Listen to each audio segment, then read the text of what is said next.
Hi guys, tonight we step into a Britain that almost nobody remembers. Not the Britain of Roman roads and stone forts, not the Britain of Celtic warriors painted in blue, not even the Britain of medieval castles standing above green valleys. Instead, you find yourself walking through a deeper layer of time, into a world hidden beneath thousands of years of history. The air is cool and damp. A pale fog drifts across rolling hills. Ancient forests stretch across the landscape, their dark outlines fading into the distance. Beneath your feet lie forgotten paths, buried walls, lost graves, and perhaps the remains of an entire kingdom whose story vanished long before the first Roman ship appeared on the horizon. Tonight, we will descend through layers of archaeology, mystery, and human memory to explore a remarkable possibility: that before the Celts became the dominant culture of ancient Britain, another civilization may have flourished here, a society without surviving written records, a people whose names are lost, a kingdom hidden beneath Britain itself. So, before you get comfortable, take a moment to like the video and subscribe, but only if you genuinely enjoy what I do here. And while you are settling in, let me know your location and your local time in the comments below. Now, dim the lights, and imagine yourself standing alone on a quiet hillside at dawn. The landscape around you feels familiar at first. Green fields roll gently toward the horizon. Small streams weave through the valleys. Birdsong drifts through the morning air. Yet appearances can be deceptive. Archaeologists have learned that the Britain visible today represents only the most recent layer of a much older story. Beneath roads, villages, and farmland lie traces of countless generations who lived and died long before recorded history. Every year, new discoveries reveal evidence of forgotten communities hidden beneath the earth. Sometimes these discoveries emerge during construction projects. Sometimes they appear through aerial surveys. Sometimes they're uncovered by chance after centuries of silence. You begin walking across the hillside. The grass bends softly in the breeze. The ground feels solid beneath your feet. But somewhere below the surface may lie ancient post holes from vanished houses, storage pits once filled with grain, fragments of pottery touched by hands that disappeared thousands of years ago. Modern Britain often feels crowded with history. Roman ruins stand beside medieval churches. Ancient castles overlook industrial cities. Yet the deepest mysteries belong to periods that left no written records at all. This vast span of time is known as prehistory. For most of human existence, people did not write books, carve detailed chronicles, or leave historical accounts for future generations. Instead, they left traces, bones, tools, burials, monuments, mines, fragments of daily life preserved beneath layers of soil. You notice how strange this situation really is. Imagine trying to understand an entire nation using only its discarded objects. No names, no recorded speeches, no descriptions of battles, no explanations for religious beliefs. Only physical remains scattered across the landscape. Researchers continue to question how much information can truly be recovered from such fragments. Each discovery answers one mystery, while creating several new ones. The uncertainty itself becomes part of the fascination. As morning light spreads across the hills, you begin moving deeper into ancient Britain. The journey carries you back more than 4,000 years. The forests are larger now. Many of the familiar towns and cities do not exist. Roads are absent. The island feels quieter, wilder, less predictable. Small communities are scattered across valleys and uplands. People farm crops, raise animals, hunt wildlife, and travel along routes shaped by rivers and ridgelines. Life is difficult by modern standards. Winter can be dangerous. Illness often proves fatal. Travel requires effort and patience. Yet these communities are far from primitive. That misconception survived for generations. Early archaeologists often assumed prehistoric societies were simple and isolated. Modern research paints a very different picture. Evidence increasingly suggests that ancient Britain contained extensive trade networks connecting distant regions. Materials travelled remarkable distances. Ideas spread across large areas. Communities exchanged goods, technologies, and cultural traditions. You pause beside an imagined river winding through the landscape. Its waters move quietly beneath the morning mist. For prehistoric people, rivers were more than sources of drinking water. They served as highways, travel corridors, boundaries, sacred places. Many remarkable archaeological discoveries have emerged from ancient waterways. Weapons deposited intentionally, ceremonial objects, human remains. Researchers remain divided on exactly why so many valuable items were placed into rivers. Some scholars suggest religious offerings, others propose complex social rituals that are still poorly understood. The river continues flowing silently, keeping its secrets. As the day progresses, you begin noticing something else. Monuments, not castles or cathedrals, something older, much older.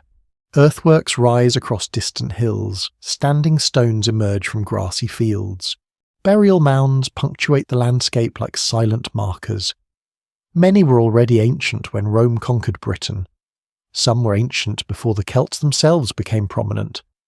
Generations repeatedly returned to these locations, building, expanding, reusing, remembering. For reasons nobody fully understands, certain places retained importance for centuries or even millennia. You approach one of these ancient sites. The wind moves softly across the grass. The structure appears simple from a distance, yet every stone required planning, labour, coordination, shared belief. Monuments of this scale rarely emerge from scattered individuals acting independently. They suggest organised communities capable of cooperation on a remarkable level.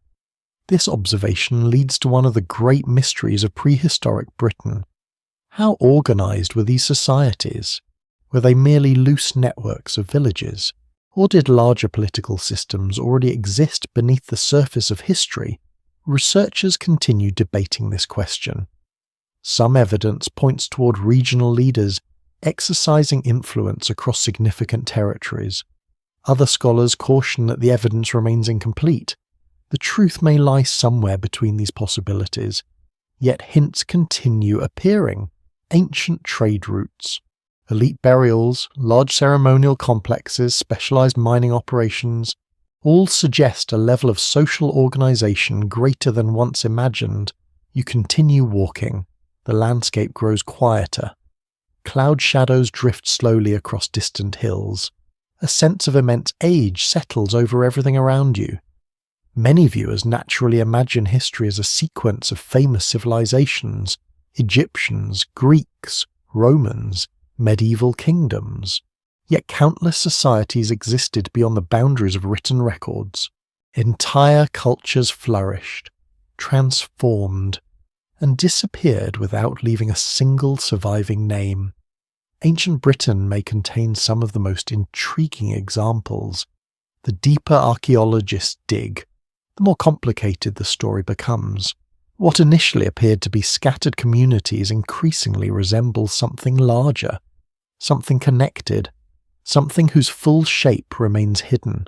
And that possibility will guide our journey, because before the Celts dominated the island, before Roman Britain emerged, before recorded history reached these shores, there may have been a forgotten kingdom beneath Britain, a kingdom preserved not in books, but in stone, soil, caves, rivers, and silence. Tonight, you stand at the edge of that lost world, and the deeper you travel, the stranger it becomes. The morning mist remains draped across the hills as you continue your journey deeper into prehistoric Britain. The landscape appears peaceful. Fields stretch toward distant ridges. Small streams reflect pale sunlight. Woodland edges ripple gently in the breeze. Nothing immediately suggests that entire chapters of human history may be hidden beneath the soil. Yet archaeologists have learned to distrust first impressions. Some of the most extraordinary discoveries in ancient Britain began with little more than a faint discoloration in the ground, a subtle shadow visible from the air, a pattern revealed during drought conditions, a collection of post holes buried beneath a modern field. You walk across one such field now. At first, it seems completely ordinary. The grass sways softly around your feet.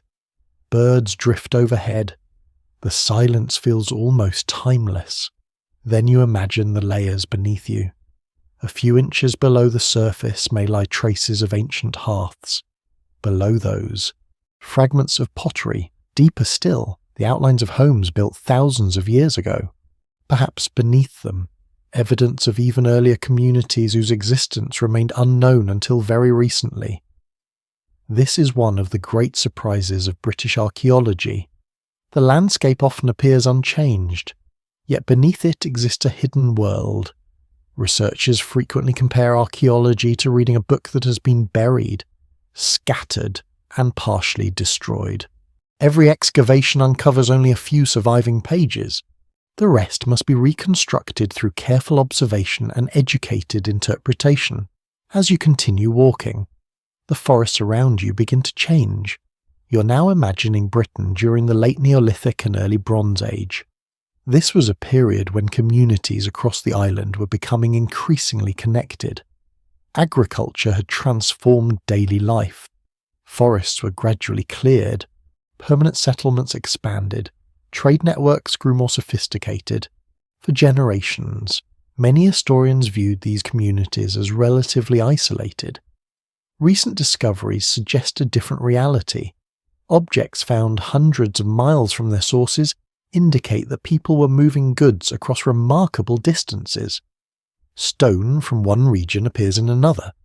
Metals travel across the island.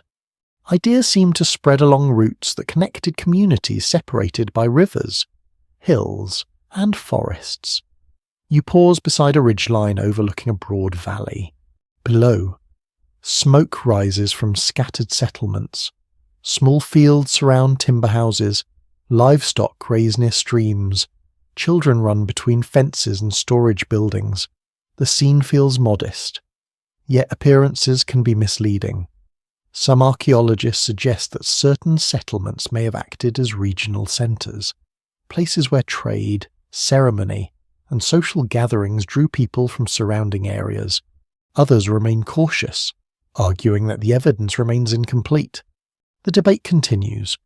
What remains clear is that prehistoric Britain was far more interconnected than once believed. A curious detail begins to emerge. Many settlements appear near natural routes through the landscape. River valleys, low mountain passes, ridgelines offering easier travel. These pathways existed long before roads were built. Some continued to be used for thousands of years. In certain cases, modern roads still follow routes first established during prehistory. You follow one of these ancient corridors now. The ground rises gradually beneath your feet. Fog lingers among distant trees. The route feels natural, almost inevitable. Generations of travellers may have passed this way. Farmers carrying goods, hunters moving between territories, messengers sharing information, families seeking new opportunities. The path itself leaves few traces, yet its influence may have shaped entire regions. Researchers continue to question how organised these movements were. Did local communities simply interact with neighbours, or were larger networks already coordinating trade and communication across significant distances? No one fully understands the answer. The mystery grows more intriguing when archaeologists examine settlement patterns from this period. Certain regions appear unusually prosperous. They contain larger monuments, greater concentrations of valuable materials, more evidence of long-distance exchange. This raises an important possibility. Could some areas have become centres of influence long before written history? You descend into a shallow valley. A stream winds through reeds and grasses. The smell of damp earth fills the air. Water birds move silently along the banks, nearby. Workers gather around a construction project, not a castle, not a temple, a timber enclosure. Its wooden posts rise high above the landscape. Hundreds of people may have participated in its construction. Building projects of this scale required planning and cooperation. Food had to be supplied, materials gathered, labour organised. Researchers continue debating the exact purpose of many such enclosures. Some appear ceremonial, others may have served social or political functions, a few remain difficult to classify at all.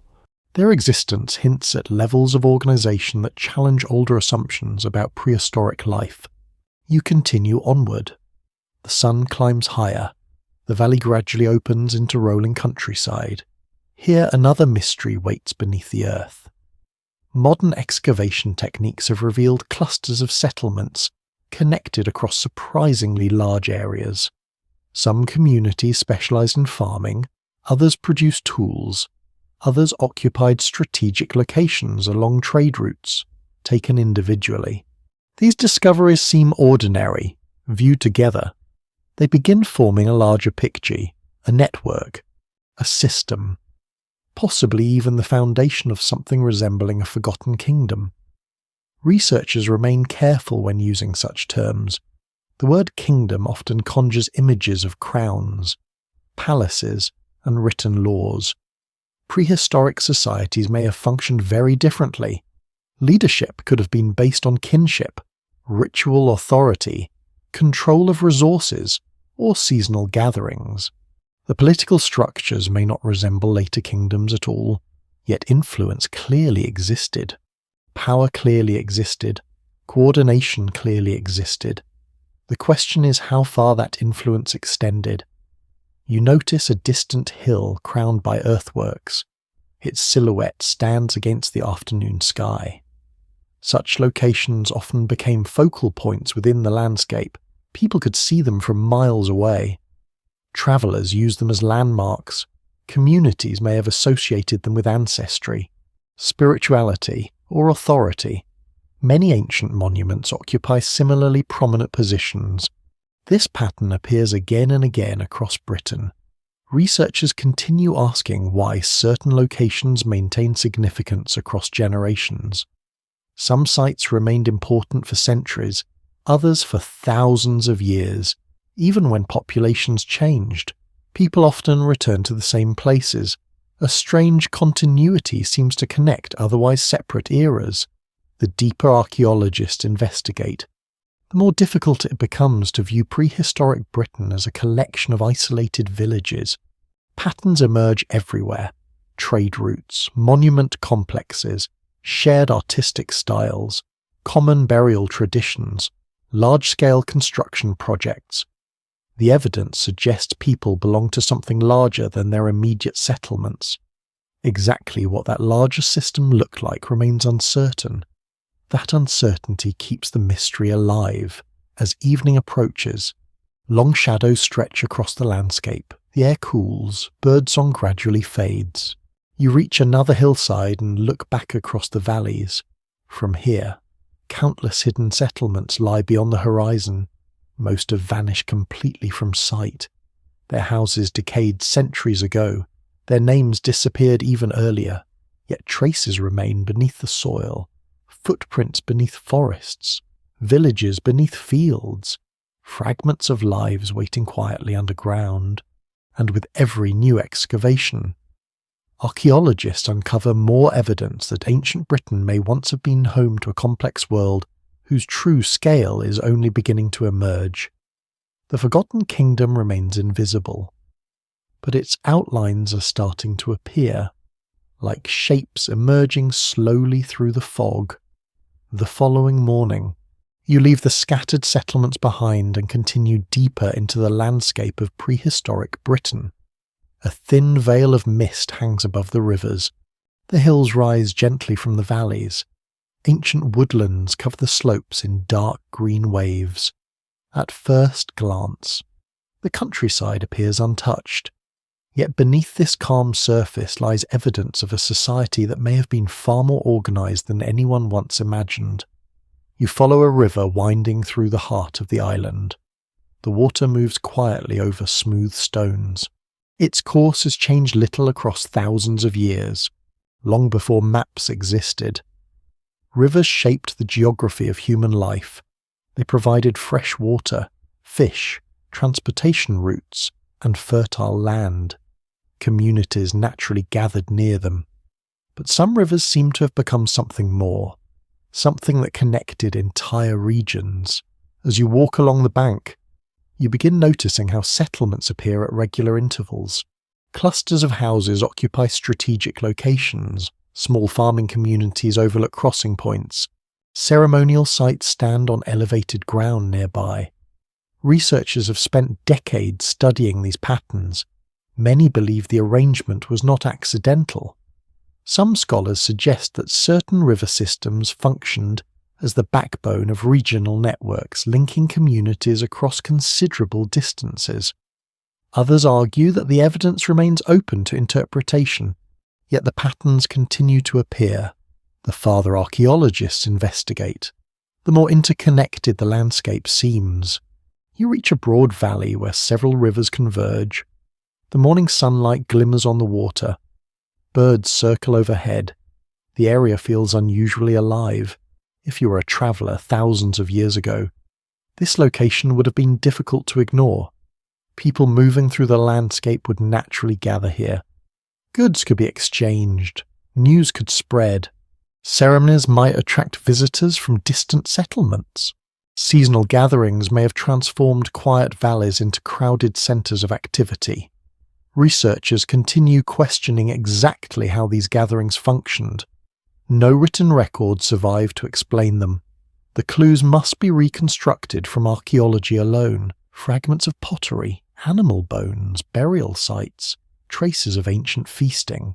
Each discovery offers a brief glimpse into a vanished world. You continue toward higher ground. The valley gradually opens into rolling hills marked by old pathways. Some are barely visible. Others remain surprisingly clear even after millennia. These ancient trackways cross ridges, descend into valleys, and reconnect with river routes. Together they form something resembling an early transportation network. The existence of these routes raises an intriguing possibility. Perhaps prehistoric Britain was not merely a collection of isolated communities. Perhaps it functioned as a landscape of connected regions, a world where information, trade, and influence travelled much farther than historians once assumed. The idea becomes even more compelling when you examine the movement of valuable materials.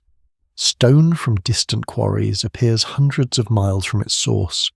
Rare metals travel across the island. Decorative objects emerge in regions where they could not have been produced locally. Such discoveries reveal remarkable mobility. People were moving, goods were moving, ideas were moving. The question is who controlled these networks. No one fully understands the answer.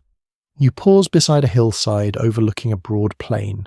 In the distance stands a large enclosure marked by timber posts and earthworks. Its scale immediately attracts attention. Structures of this size required enormous effort. Trees had to be cut, materials transported, labour coordinated, food supplied to workers. Projects like these suggest leadership, not necessarily kings in the later historical sense, but individuals or groups capable of organising large numbers of people. Archaeologists remain divided on exactly how authority operated within prehistoric Britain. Some propose powerful regional elites. Others suggest influence may have been distributed among interconnected communities. Both possibilities remain under active discussion, yet few researchers doubt that some form of organised leadership existed. The monuments themselves make that difficult to ignore. As afternoon approaches, you enter a landscape dotted with burial mounds.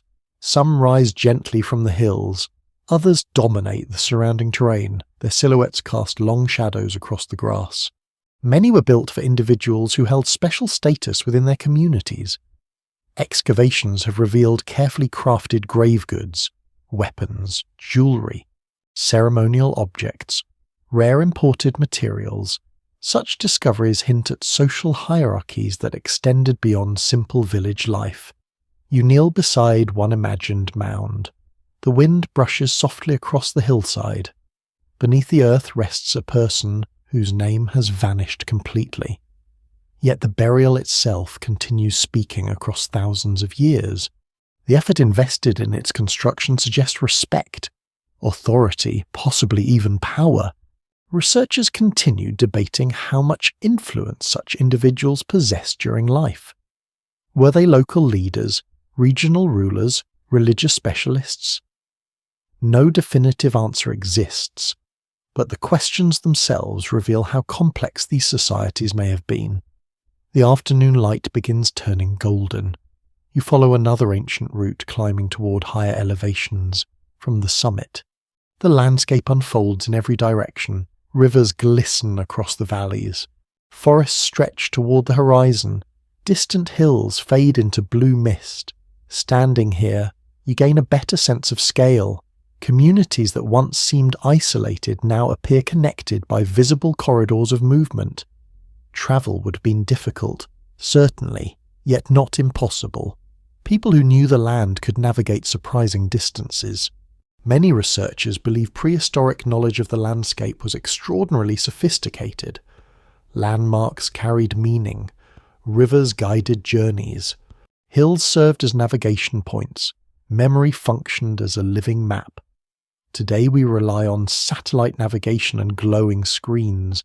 Ancient travelers relied on stories, landmarks, and generations of accumulated experience. That knowledge may have helped bind entire regions together. You continue walking as evening approaches. The air grows cooler. Cloud shadows drift across the hills. A strange realization begins to emerge. The forgotten kingdom you're searching for may never have possessed a capital city. There may have been no palace, no throne room, no written laws preserved on stone tablets. Its power may have existed within networks, relationships, shared traditions, control of resources, sacred landscapes, influence flowing through rivers and pathways. Some scholars suggest that prehistoric authority often functioned differently from the centralized kingdoms familiar from later history. Others caution that modern researchers may underestimate the sophistication of these ancient societies. The debate remains unresolved. Yet one fact becomes increasingly difficult to ignore across Britain. Evidence repeatedly points toward coordination on a scale larger than individual settlements. Large monuments, long-distance trade, shared cultural practices, strategic gathering places, complex burial traditions. Together they form the faint outline of something substantial, something organized, something that once shaped life across large portions of the island. The sun now hangs low above the horizon. Its light washes the valleys in gold. Mist begins gathering once more along the rivers. The landscape grows quiet, yet beneath the silence, traces of forgotten lives remain everywhere. Footpaths hidden beneath fields, meeting places buried under grass, ancient communities dissolved into the earth. And somewhere within these interconnected valleys and hills may lie the remnants of a lost political world, a kingdom of rivers and high places, a kingdom that left no written history, a kingdom whose borders vanished long ago, yet whose shadow still lingers beneath Britain. Night passes quietly across the ancient landscape. When dawn arrives, you find yourself standing before one of the most mysterious sights in all of prehistoric Britain. A ring of stone emerges from the morning mist. The air is cool, dew glistens across the grass. Birdsong drifts from distant woodland. For a few moments, the monument appears almost unreal. Its weathered stones stand silently against the pale sky, as though they have always been here. In a sense, they almost have. Many of Britain's great stone circles were already ancient when the first Celtic languages spread across the island. Some were old before bronze tools became common. Others had stood for centuries before the earliest historical records ever mentioned Britain. You begin walking slowly toward the monument. The stones grow larger with every step. Their surfaces are rough and worn by thousands of years of rain, wind, frost, and sunlight. Lichens cling to their sides. Tiny cracks run through the rock. Yet despite their age, they remain standing. That simple fact raises an immediate question. Why were they built? Archaeologists have spent generations trying to answer it. No one fully understands. The mystery persists because the people who created these monuments left no written explanation. They left only the stones themselves, and the stones are silent. You step between two towering pillars and enter the circle. The atmosphere changes immediately. The sounds of the surrounding countryside seem slightly muted. The open landscape becomes framed by stone. The monument creates a sense of enclosure without walls. Many visitors report similar feelings today. Researchers continue debating whether this effect was intentional. Some scholars suggest that ancient builders carefully shaped experiences within these ceremonial spaces. Others argue that modern visitors may project meanings that prehistoric people never intended. The debate remains unresolved. Yet the emotional power of these places is difficult to ignore. The morning sunlight gradually brightens. Long shadows stretch across the grass. You notice how carefully the stones have been positioned. This was not random construction. Many circles demonstrate remarkable planning. Some align with the movements of the sun. Others appear connected to lunar cycles. Certain monuments frame specific points on the horizon. Ancient builders were clearly observing the sky. Exactly why remains a subject of ongoing discussion. Some researchers propose ceremonial calendars. Others suggest connections to seasonal gatherings, agriculture, or religious beliefs. Perhaps multiple explanations are true. Human societies rarely organize their lives around a single purpose. You stand quietly in the center of the monument. Above you, clouds drift slowly across the morning sky. The realization begins to settle in. Building structures like this required enormous effort. Some stones were transported miles across difficult terrain. Entire communities may have participated. Food had to be gathered, labor coordinated, knowledge shared between generations. Projects of this scale suggest more than technical skill. They suggest shared beliefs powerful enough to motivate thousands of hours of work. This observation leads directly into one of the great mysteries of ancient Britain.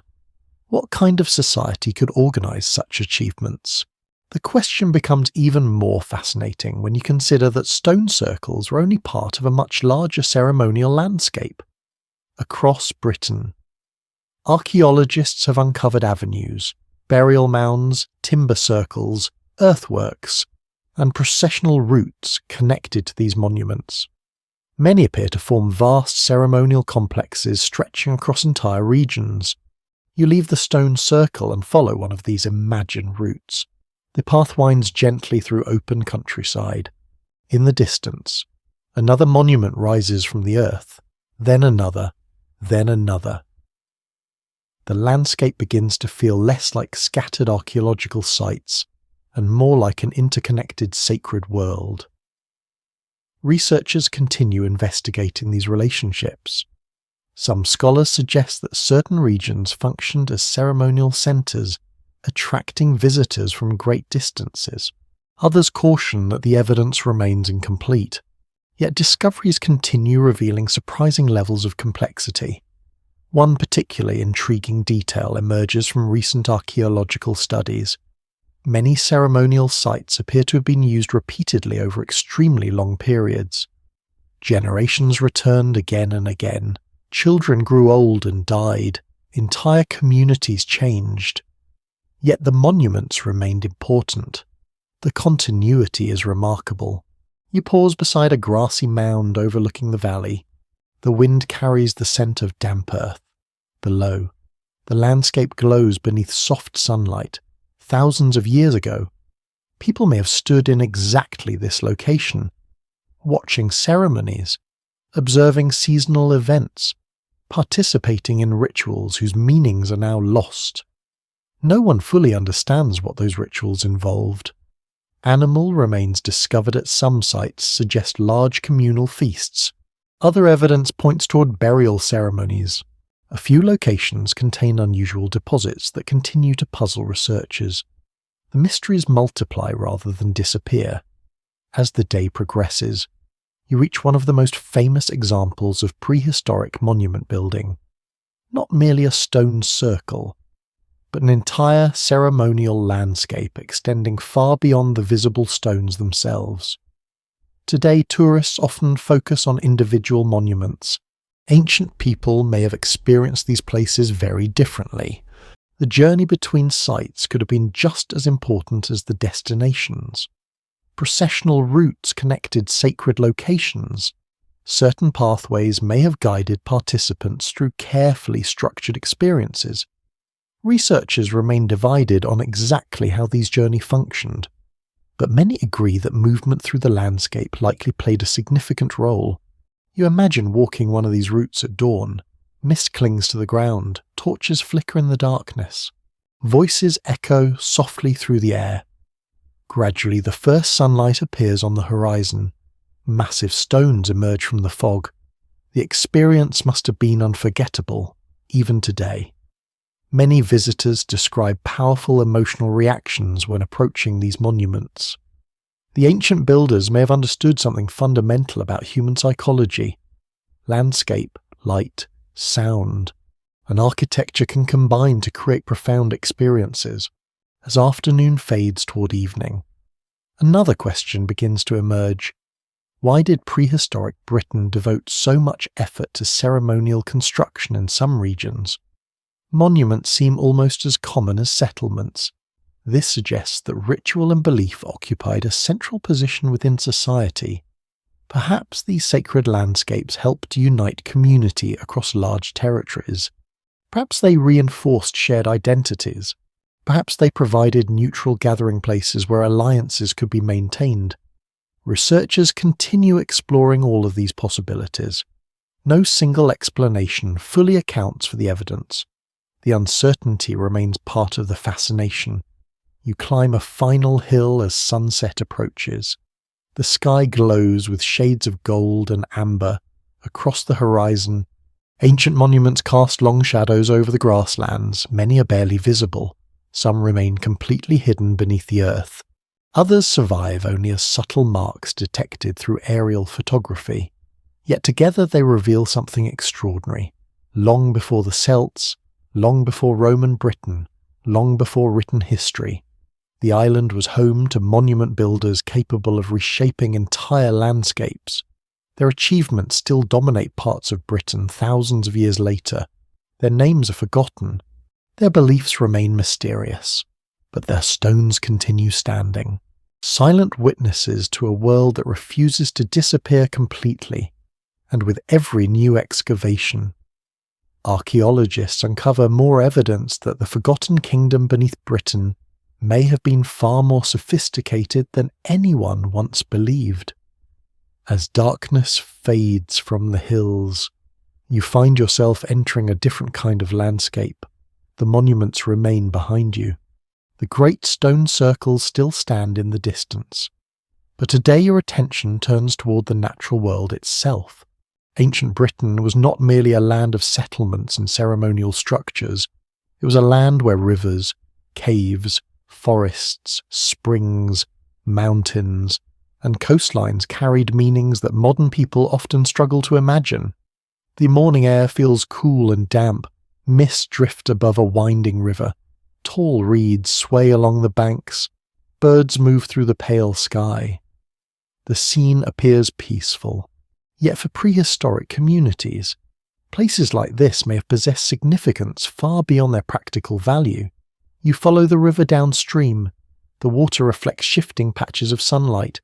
Small fish dart beneath the surface. The smell of wet earth rises from the banks. For countless generations, rivers shaped life in ancient Britain. They provided drinking water, supported agriculture, connected distant communities, guided travel through unfamiliar terrain. Yet archaeology suggests that rivers may also have occupied an important place within prehistoric belief systems across Britain. Researchers have recovered remarkable objects from ancient waterways: bronze weapons, jewellery, tools, ceremonial items, objects of considerable value.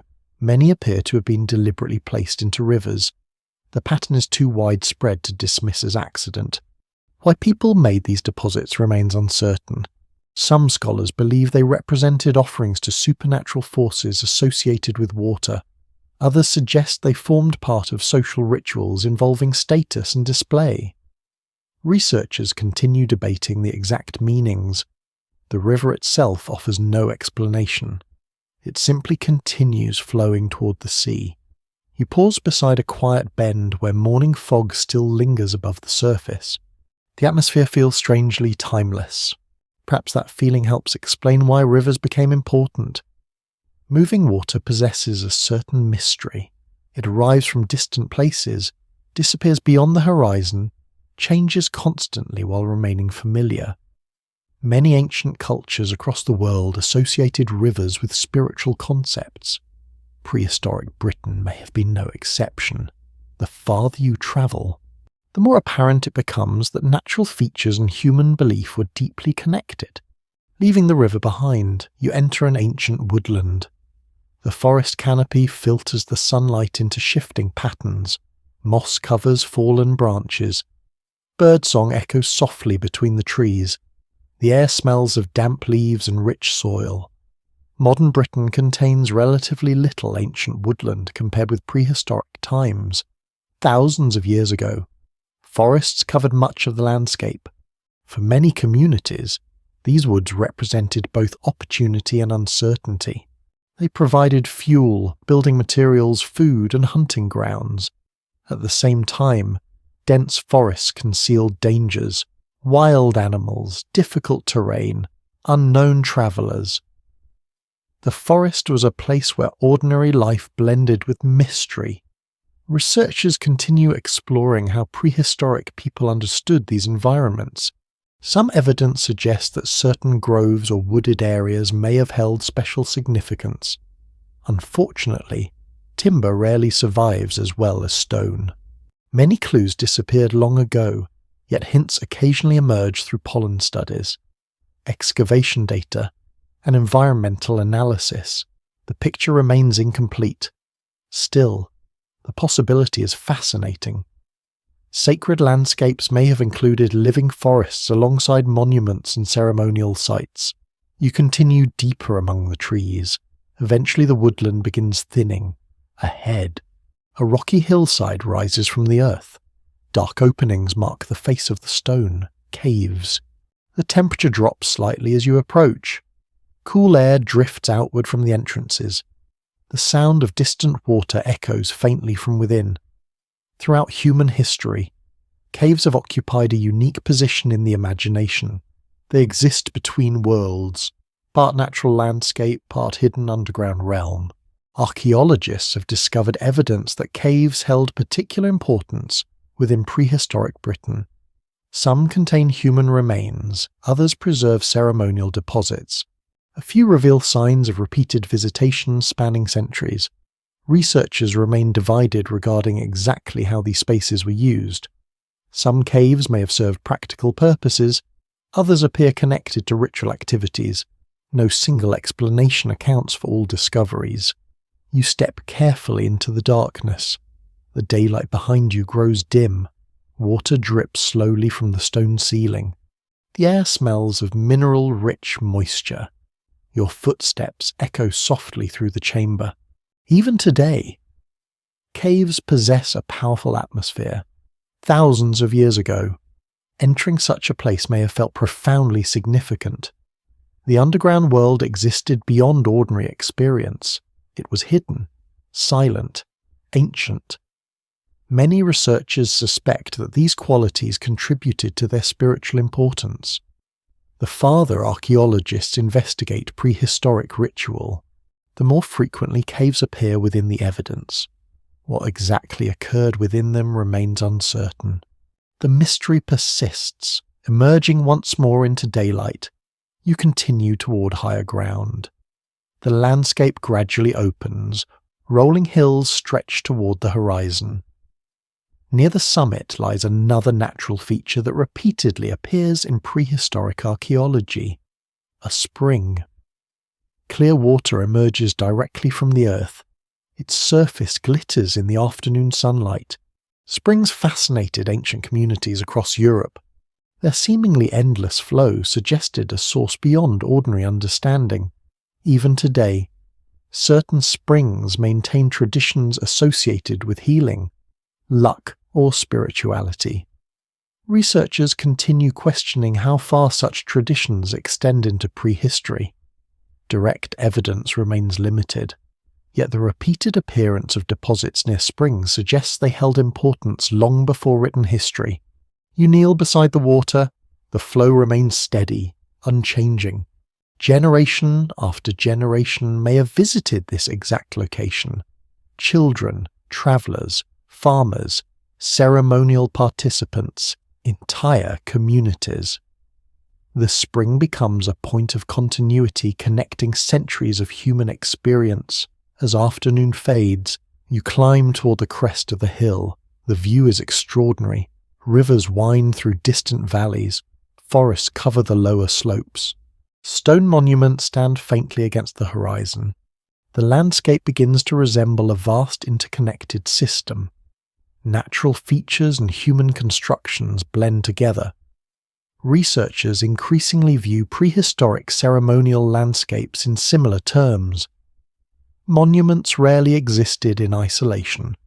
They often occupied locations carefully chosen in relation to rivers, hills, springs, caves, and celestial events. The environment itself formed part of the experience. Some scholars suggest that ancient people may have understood the landscape as a living network of meaningful places. Others urge caution, noting the limitations of available evidence. Yet few deny that location mattered deeply. The patterns are simply too consistent. As evening approaches, golden sunlight spreads across the countryside.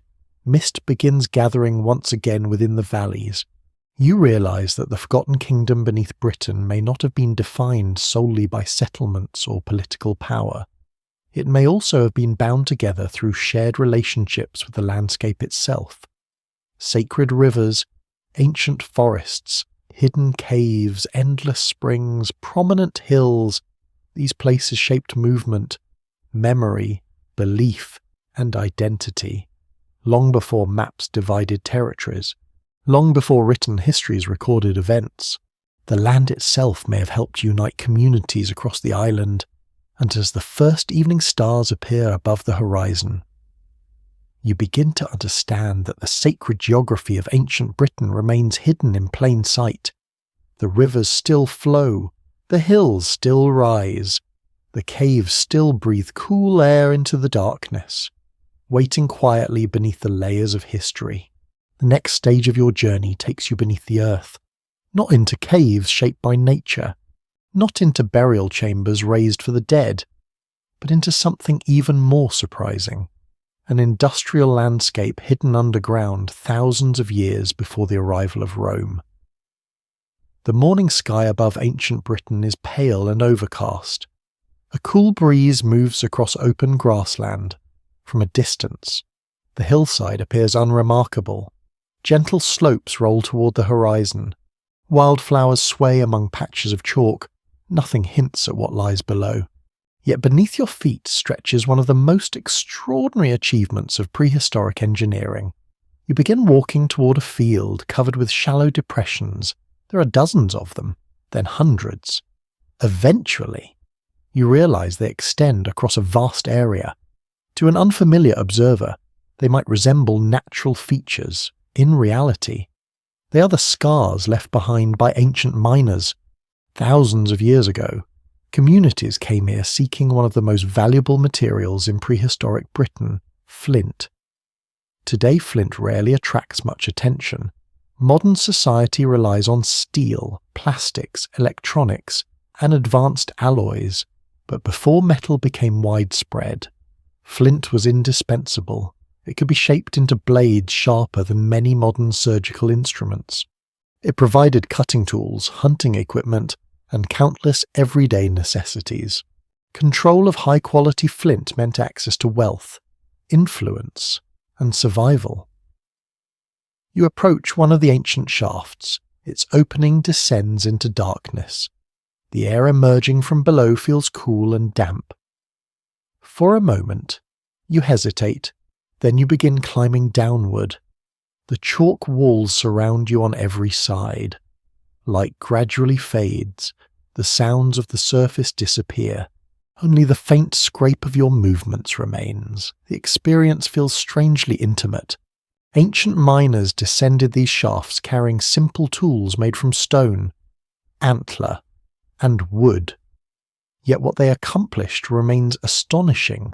Some shafts reached depths of more than 30 feet. At the bottom, workers excavated horizontal galleries radiating outward through the chalk. These underground chambers sometimes formed intricate networks. Standing here, you begin appreciating the scale of the undertaking. This was not casual digging. It required planning, knowledge, experience, and considerable courage. One mistake could bring down tons of earth. A collapsed tunnel could trap workers underground, despite these risks. Prehistoric communities continued mining on a remarkable scale. One famous site contains hundreds of shafts spread across the landscape. The sheer volume of labor involved challenges older stereotypes about prehistoric societies. The people who built these mines possessed technical skills that deserve far more recognition. The deeper archaeologists examined these sites, the more impressive they appeared. You reach the bottom of the shaft. The chamber is silent except for distant drops of water. Your hand brushes against the chalk wall. The texture feels cool and slightly damp. In the flickering light of an imagined lamp, you can see where miners once worked. Their marks remain visible after thousands of years. That realization carries a peculiar emotional weight. A worker knelt here, pressed tools into this wall, removed stone piece by piece, then disappeared into history. Yet the evidence of their labor survives. Researchers have discovered antler picks abandoned within some mines. These tools provide direct evidence of how excavation occurred. The image is remarkable. Miners armed with little more than antlers and determination carved extensive underground systems into solid chalk. How work was organized remains a fascinating question. The archaeological record suggests these operations required cooperation on a substantial scale. Food had to be supplied. Workers needed support. Excavated material had to be removed. Knowledge passed from one generation to the next. This begins raising larger questions about society. Who directed these projects? Who controlled access to valuable resources? Who benefited from the wealth created by mining? The available clues suggest that flint extraction was not simply a local activity. Material from major mining centres travelled considerable distances. Finished tools appear across large regions of Britain. Some may even have reached communities beyond the island. The pattern hints at extensive exchange networks connecting people who never met face to face. You move through one of the underground galleries. The ceiling feels low, the air remains cool and still. It is easy to forget how far beneath the surface you have travelled. For prehistoric miners, this environment must have felt both familiar and unsettling. Human beings evolved under open skies. Spending hours underground requires a psychological adjustment. Perhaps that is one reason ancient mines continue to fascinate modern visitors. They reveal an unexpected side of prehistoric life. Not merely farmers and monument builders, not merely hunters and herders, but skilled specialists capable of working within complex underground environments. A curious detail emerges when researchers compare mining sites across Britain. Many appear concentrated in specific regions. Certain communities possessed access to particularly valuable resources. This may have granted them advantages over neighbouring groups. Control of high-quality flint could influence trade relationships. It could enhance prestige. It could strengthen regional influence. The possibility becomes especially intriguing when viewed alongside the monumental landscapes you visited earlier. Large ceremonial complexes, long-distance trade routes, extensive mining operations. Together they suggest a society capable of coordinating labour and resources across significant areas. The picture remains incomplete, but the clues continue accumulating. You eventually climb back toward daylight. The sky appears brighter than before, fresh air fills your lungs. The open landscape feels almost overwhelming after the enclosed darkness below. Looking across the hillside, you notice hundreds of ancient shafts scattered across the terrain. Each represents effort, risk, skill, knowledge. Collectively, they represent something larger, an organized economic system, the kind of system often associated with much later civilizations. As afternoon drifts toward evening, you follow a path leading away from the mines. The countryside stretches quietly before you. Sheep graze among the grass. Cloud shadows drift across the hills. The peaceful scene conceals an important truth. The forgotten kingdom beneath Britain was not built solely through belief and ceremony. It was also built through resources, through labour, through specialised knowledge passed between generations. And nowhere is that reality more visible than within the ancient mines hidden beneath the chalk.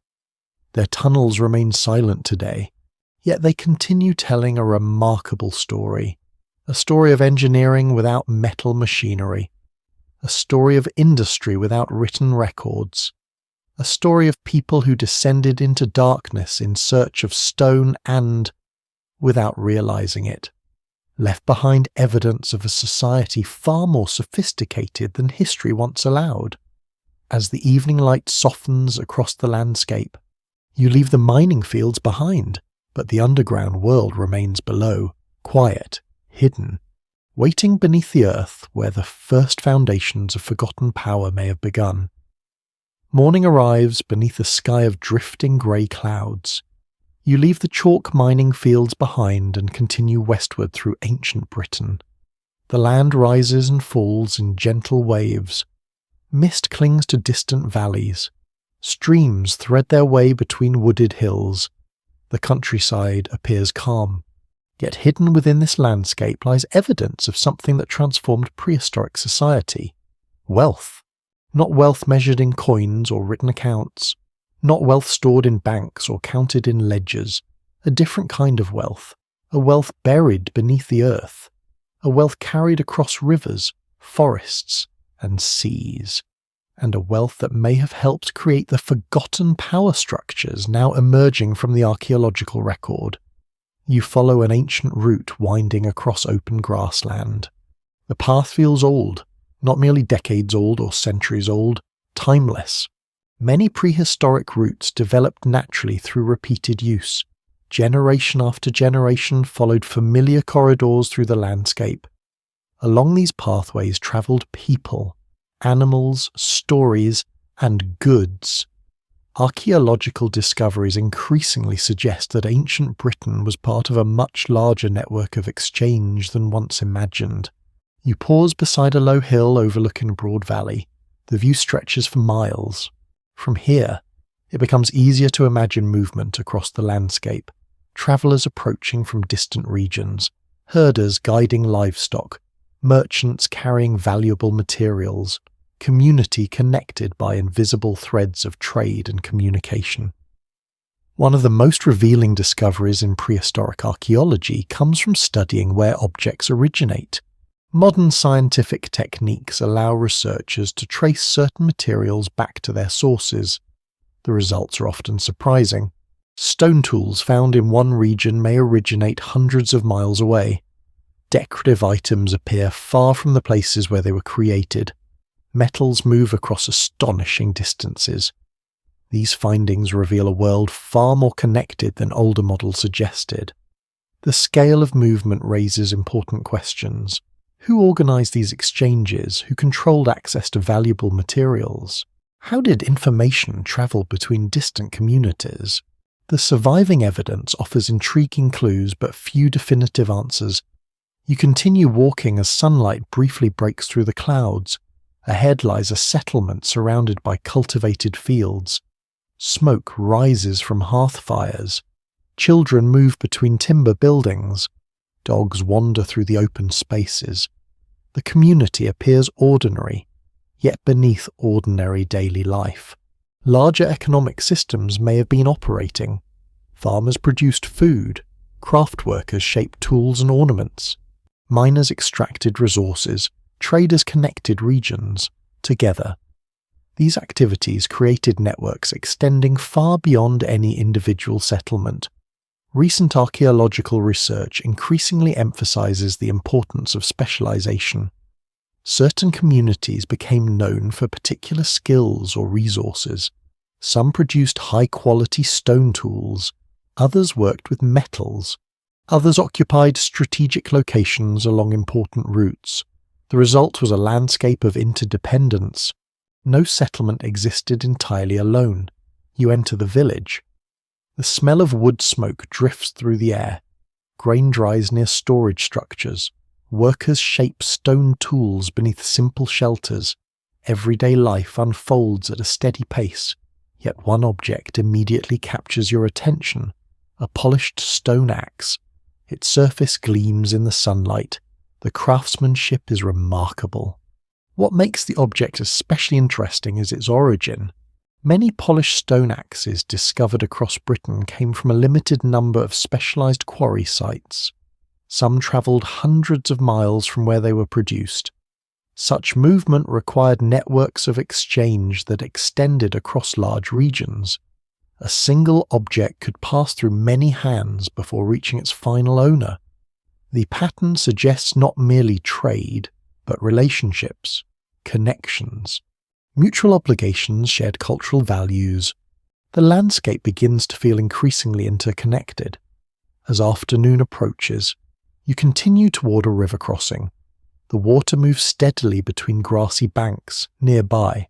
Travellers gather, goods are exchanged, news is shared. Temporary encounters create lasting connections. Places like this may have functioned as economic and social hubs within prehistoric Britain. Researchers have identified several locations where unusual concentrations of artifacts suggest repeated gatherings over long periods. The exact nature of these events remains difficult to reconstruct. Some may have involved trade, others may have included ceremonies, feasting, marriage alliances, or seasonal meetings. Human societies rarely separate economics from culture. The two often become deeply intertwined. The same was likely true here. A particularly intriguing development appears during the Bronze Age. Metal begins transforming the economic landscape. Copper and tin become increasingly important. Together they produce bronze, one of the defining materials of the age. Britain possessed valuable mineral resources, particularly in certain western regions. This fact may have elevated the island's importance within wider exchange networks. Objects linked to continental Europe appear more frequently. Connections broaden. The horizon expands. You imagine traders moving along coastal routes, small boats crossing dangerous waters, cargoes of raw materials exchanged for foreign goods, ideas travelling alongside physical objects. The evidence suggests prehistoric Britain was never as isolated as popular imagination sometimes assumes. Instead, it occupied a position within a dynamic and evolving world. This realization introduces another layer to the mystery. If wealth flowed through certain regions, who benefited? Most archaeological discoveries occasionally reveal individuals buried with extraordinary collections of valuable objects. Gold ornaments, rare weapons, exquisite craftsmanship. These burials stand apart from ordinary graves. Their existence hints at significant social differences. The picture becomes more complex here. Some researchers view such burials as evidence of emerging elites. Others argue that prestige may have been tied to ritual roles, community leadership, or temporary status rather than permanent hereditary power. The evidence allows multiple interpretations. What remains undeniable is that wealth was not distributed equally. Certain individuals clearly occupied privileged positions within society. You climb another hill as evening begins approaching. The wind carries the scent of distant rain. Below, rivers weave across the landscape like silver threads. Trade routes connect valleys. Settlements occupy strategic locations. Monuments stand on prominent ridges. Mining centres produce valuable resources. Viewed together, these elements begin forming a coherent picture. The forgotten kingdom beneath Britain was not built solely through military strength or political authority. It was sustained through access to resources and control of exchange. Influence often follows wealth. This principle appears repeatedly throughout human history. Prehistoric Britain may have been no exception. As shadows lengthen across the countryside, you consider a fascinating possibility. Perhaps power in this ancient world flowed along trade routes rather than through formal borders. Perhaps influence spread through relationships, resources, and shared obligations. Perhaps the leaders of this forgotten society gained authority not through conquest, but through their ability to connect people, materials, and ideas. The archaeological clues cannot confirm such a vision completely, yet they increasingly point toward a society far more sophisticated than once imagined, a society capable of organizing production, managing exchange, supporting specialists, building networks that stretched across large portions of the island. The evening sky deepens into shades of gold and blue. Mist begins forming once again in the valleys. Somewhere beneath those quiet fields lie traces of countless transactions, lost journeys, forgotten agreements, ancient partnerships. Most have vanished without record. Yet fragments remain, and from those fragments emerges the outline of a prosperous world hidden beneath later history, a world whose wealth was drawn from the earth itself. Dawn arrives beneath a sky washed in pale silver. A low mist hangs across the valleys. The hills appear as dark shapes beyond the fog. Somewhere ahead lies another clue to the forgotten world beneath Britain. Not a monument, not a mine, not a burial mound, a road, or at least something that served the same purpose. You begin walking along a broad ridgeline. The ground rises gently beneath your feet. To either side, valleys disappear into morning haze. The route feels natural, comfortable, almost obvious. That feeling is precisely what makes it so interesting. Long before engineers surveyed landscapes and paved roads, people moved through Britain using corridors shaped by geography itself. Over centuries, repeated journeys transformed certain paths into enduring routes. Many survived for astonishing lengths of time.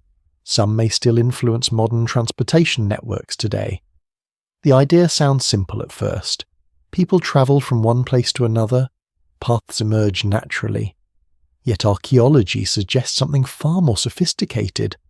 Across Britain, evidence points toward extensive route systems linking distant regions. These pathways connected settlements, ceremonial centres, resource zones, and gathering places. Together they form the arteries of prehistoric society. You continue along the ridge. The morning wind brushes across the grass. Birds circle high above. From this elevation, the landscape unfolds in every direction. The view helps explain why ancient travellers often preferred ridgelines. Navigation becomes easier, flooded ground can be avoided, distant landmarks remain visible. Many ancient routes follow these advantages. One of the most famous examples survives today as a prehistoric trackway known as the Ridgeway. Parts of it may have been used for thousands of years.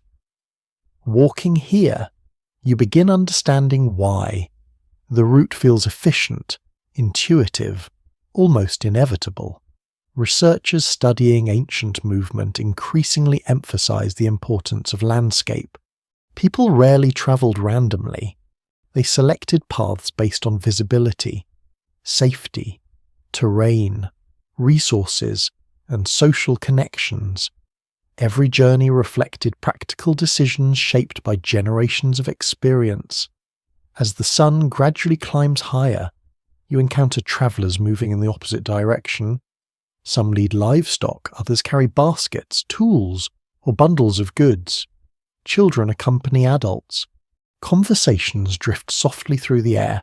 No one carries a map. None are necessary. Knowledge of the landscape exists within memory, passed from one generation to another. Certain hills become landmarks. Certain rivers guide movement. Stories preserve directions. The land itself functions as a living guidebook. This ancient knowledge system fascinates modern researchers. Without written instructions, prehistoric communities successfully navigated large territories. The achievement becomes even more impressive when viewed on a regional scale. Trade networks connected distant areas.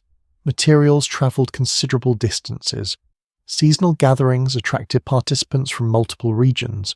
All of this required reliable movement across the landscape. The routes themselves became valuable infrastructure. You descend into a shallow valley where several paths intersect. The location feels different, more active, more connected. Travellers arrive from multiple directions, goods change hands, news spreads. Relationships are maintained. Such places may have played an important role within prehistoric society. Archaeological surveys often reveal concentrations of activity near natural crossroads. The pattern appears repeatedly across Britain. Certain locations seem to have functioned as hubs linking wider networks together. Exactly how formal these centres were remains difficult to determine. The evidence hints at organisation, but the details remain elusive.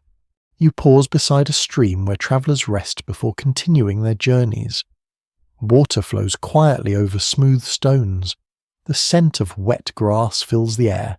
Nearby, a trader displays polished stone axes obtained from a distant quarry. Another offers decorative items crafted from materials originating far away. The scene reveals something important. Movement creates connection. Connection creates opportunity. Opportunity creates influence. This principle appears throughout human history. It may have shaped prehistoric Britain as well. As afternoon approaches, you continue toward higher ground. The route crosses open countryside dotted with occasional settlements. Each community contributes something to the larger network. Food, craftsmanship, resources, information. No village stands completely alone. The more you examine the archaeological evidence, the more interconnected everything appears. A particularly intriguing mystery emerges when researchers study certain ancient pathways. Some routes seem to connect ceremonial landscapes rather than economic centres. Others pass near prominent monuments, burial complexes, or sacred natural features. This raises a fascinating possibility. Movement may have carried spiritual significance alongside practical value. Journeys themselves could have formed part of cultural life. A person travelling across Britain might encounter sacred sites, gathering places, trade hubs, and ancestral landmarks along the way. The landscape became a story experienced through movement. You stop near an ancient hilltop overlooking miles of countryside. Cloud shadows drift across the fields below. The view is breathtaking. From here, it becomes easier to imagine how information spread. A traveller arrives carrying news from a distant valley. Stories move between settlements. Technological innovations spread gradually outward. Cultural traditions travel along the same routes as physical objects. Networks of communication emerge. No central government is required for ideas to circulate. The process occurs naturally through human interaction. This observation introduces another layer to the mystery of the Forgotten Kingdom. Perhaps power was not concentrated in a single place. Perhaps influence flowed through networks, routes, gathering points, relationships. The archaeological record increasingly reveals a society connected through movement. That connectivity may have been one of its greatest strengths. Late in the afternoon, you encounter evidence of another remarkable development. Some routes appear maintained over very long periods. Generations used them. Communities depended upon them. Even after cultural changes transformed parts of Britain, certain pathways endured. The persistence is striking. People came and went, beliefs evolved, settlements expanded and disappeared, yet the roads remained. This continuity suggests that ancient route systems occupied a central position within daily life. They were not temporary solutions. They became enduring features of the landscape. As evening approaches, golden light spreads across the hills. The path before you glows softly beneath the setting sun. For thousands of years, footsteps have crossed routes like this. Farmers carrying produce, miners transporting resources, pilgrims attending ceremonies, families seeking new opportunities, leaders travelling between communities. Their journeys left few direct traces. Yet collectively they shaped the island. The forgotten kingdom beneath Britain may never have possessed great stone palaces or written records proclaiming its power. Instead, its strength may have rested upon connection, a web of roads stretching across hills and valleys, a network carrying goods, beliefs, and relationships from one region to another. The roads themselves have mostly vanished. Grass covers them, forests conceal them, modern fields obscure their outlines, yet their influence remains embedded within the landscape, and as twilight settles across the ancient hills, you begin to understand that some of the most important structures in human history leave almost no visible remains at all. The evening mist settles quietly across the valleys. Ancient roads fade into the darkness behind you. The hills become silhouettes against a sky filled with slow-moving clouds. Somewhere ahead lies another piece of the forgotten kingdom. Not hidden within monuments, not buried inside mines, but preserved in the places where ordinary people live their lives. For every ceremonial centre uncovered by archaeologists, there were countless homes. For every powerful leader, there were farmers, craftspeople, children, hunters, herders, and elders. Most never appeared in any written record, yet together they formed the foundation of prehistoric society. Tonight, you walk toward one of their vanished villages. The settlement no longer exists. Its houses disappeared thousands of years ago. Wood decayed. Thatch rotted away. Fences collapsed into the earth. At first glance, the field before you appears completely empty. Grass covers every inch of the landscape. The wind moves gently through the vegetation. Nothing seems unusual. Yet archaeology often begins in places exactly like this. Places that appear ordinary. Places hiding extraordinary stories. You step into the field. Beneath your feet lie traces of forgotten lives. Post holes where timber walls once stood. Storage pits dug by farmers. Fragments of pottery dropped during daily routines. Small clues scattered across centuries. Individually they seem insignificant. Together they reveal entire communities. One of the great achievements of modern archaeology has been the ability to reconstruct prehistoric settlements from remarkably subtle evidence. A ring of dark soil may indicate a house. A cluster of animal bones may reveal dietary habits. Burned grain can provide information about farming practices. The smallest discoveries often illuminate the largest questions. You imagine the village as it once appeared. Smoke rises from hearth fires. Children run between buildings. Dogs bark in the distance. People repair tools, prepare food, and care for livestock.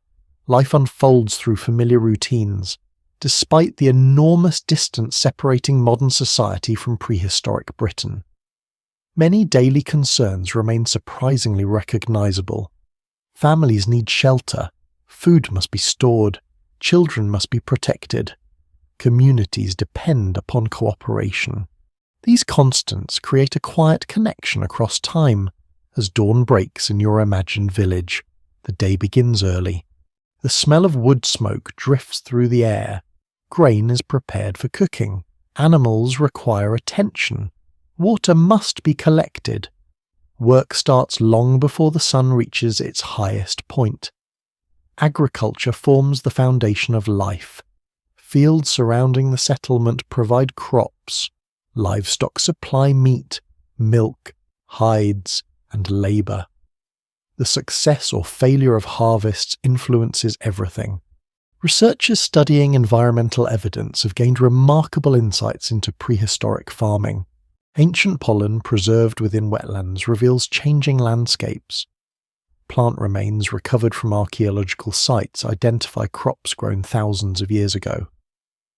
The evidence suggests communities capable of managing land with considerable skill. The image of prehistoric farmers as simple subsistence cultivators has gradually given way to a more complex understanding. Many communities displayed impressive knowledge of agriculture, animal husbandry, and resource management. You continue through the village, nearby. A craft worker shapes a stone tool, another repairs a wooden structure. Several people prepare hides for use as clothing or equipment. Specialized skills appear throughout the settlement. Not everyone performs identical tasks. This division of labor becomes increasingly visible within archaeological evidence. As societies grow more interconnected, specialization often increases. Some individuals become expert craftspeople. Others focus on farming, trade, ritual activities, or resource extraction. The process contributes to greater social complexity. The forgotten kingdom beneath Britain may have depended heavily upon such specialization. You pause beside a storage pit lined with carefully prepared materials. Food preservation was essential. Winter could be difficult. Harvest varied from year to year. Communities developed strategies to manage uncertainty. Grain storage represented one of the most important. The ability to accumulate surplus food changes societies in profound ways. Surpluses support larger populations. They free certain individuals to pursue specialized work. They create opportunities for exchange and redistribution. Control of stored resources can also generate influence. The implications are significant. Economic power often emerges long before written governments.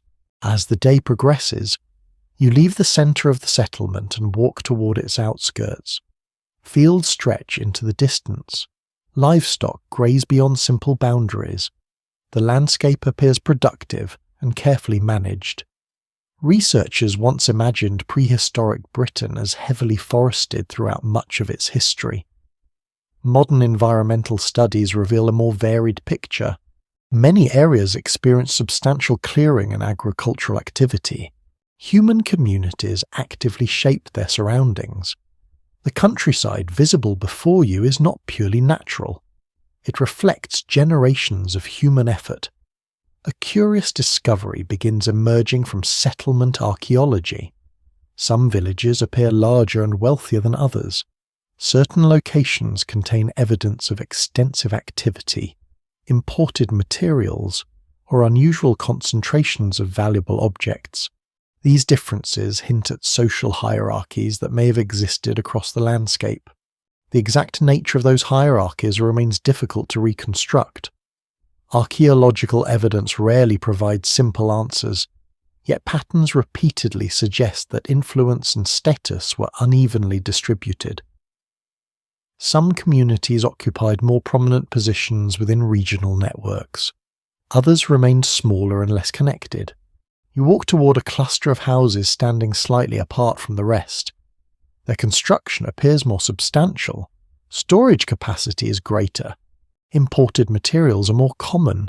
Such differences attract considerable attention from archaeologists. Were these households occupied by local leaders, important families, specialists responsible for managing resources or trade? The evidence permits several interpretations. What matters most is that prehistoric society appears increasingly complex the closer researchers examine it. The old image of uniform villages scattered randomly across the countryside becomes difficult to sustain. Variation appears everywhere, in wealth, in status, in access to resources, in connections to wider networks. As evening approaches, Activity within the settlement gradually slows. Cooking fires glow warmly in the fading light. Conversations drift between houses. Animals settle for the night. Smoke rises into the darkening sky. The atmosphere feels peaceful, yet beneath the ordinary routines of village life, larger systems remain at work. Trade networks extend beyond the horizon. Sacred landscapes connect distant communities. Ancient roads link valleys and hills. Resources flow between regions.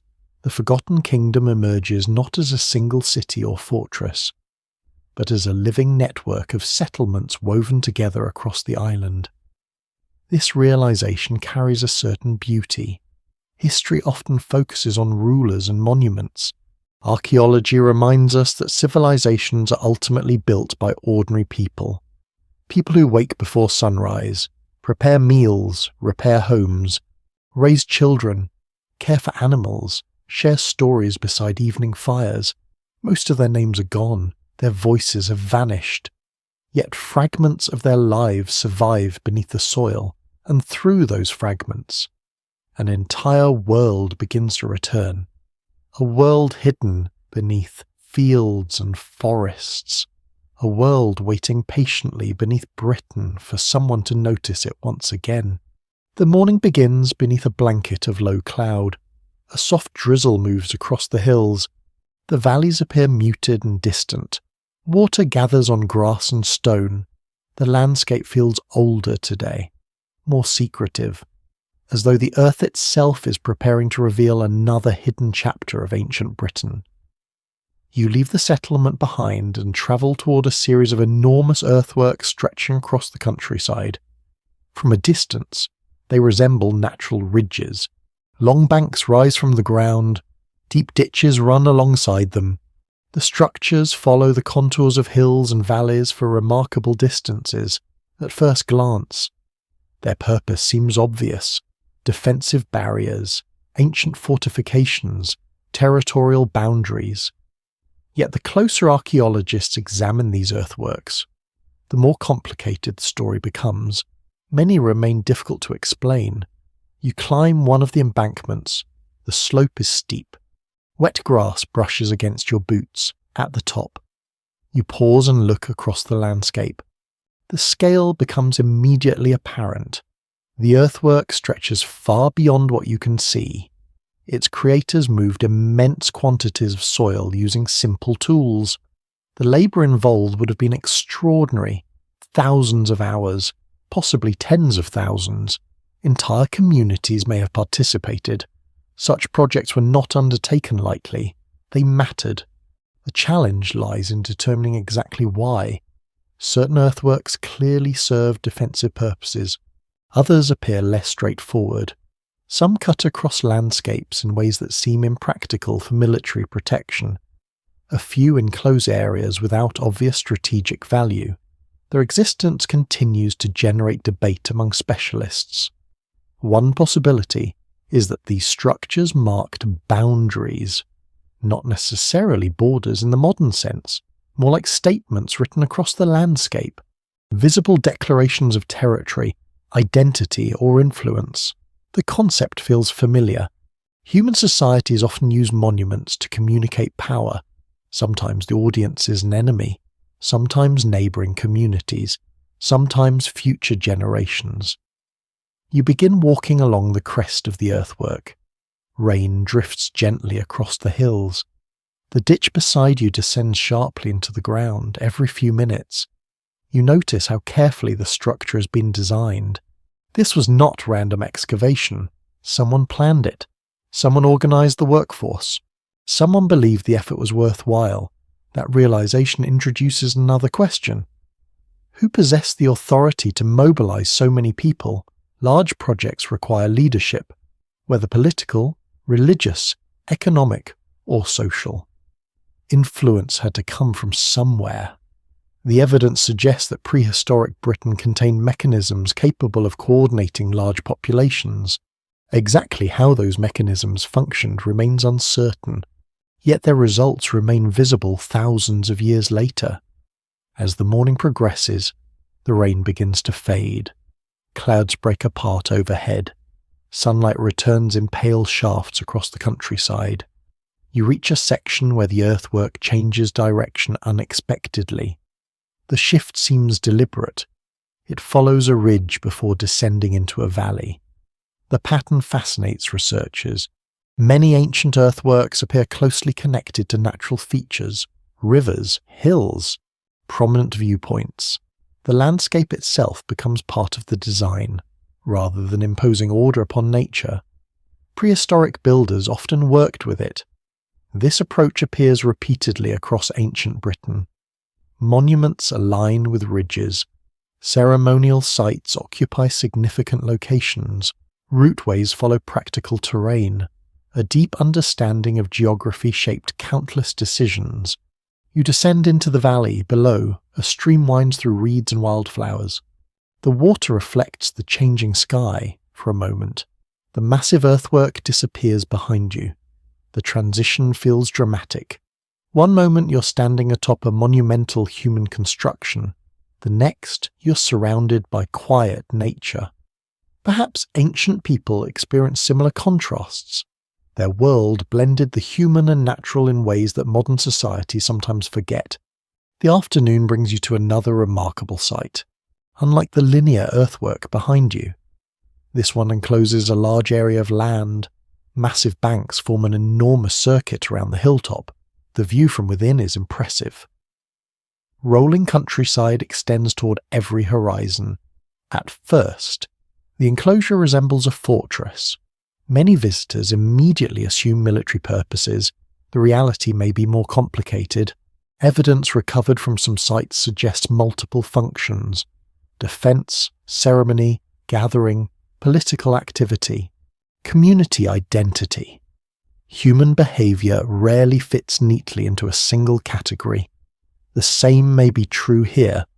You stand within the enclosure and imagine a gathering taking place. Hundreds of people arrive from surrounding regions. Livestock move through gateways. Trade occurs. Disputes are resolved. Feasts take place. Ceremonies unfold.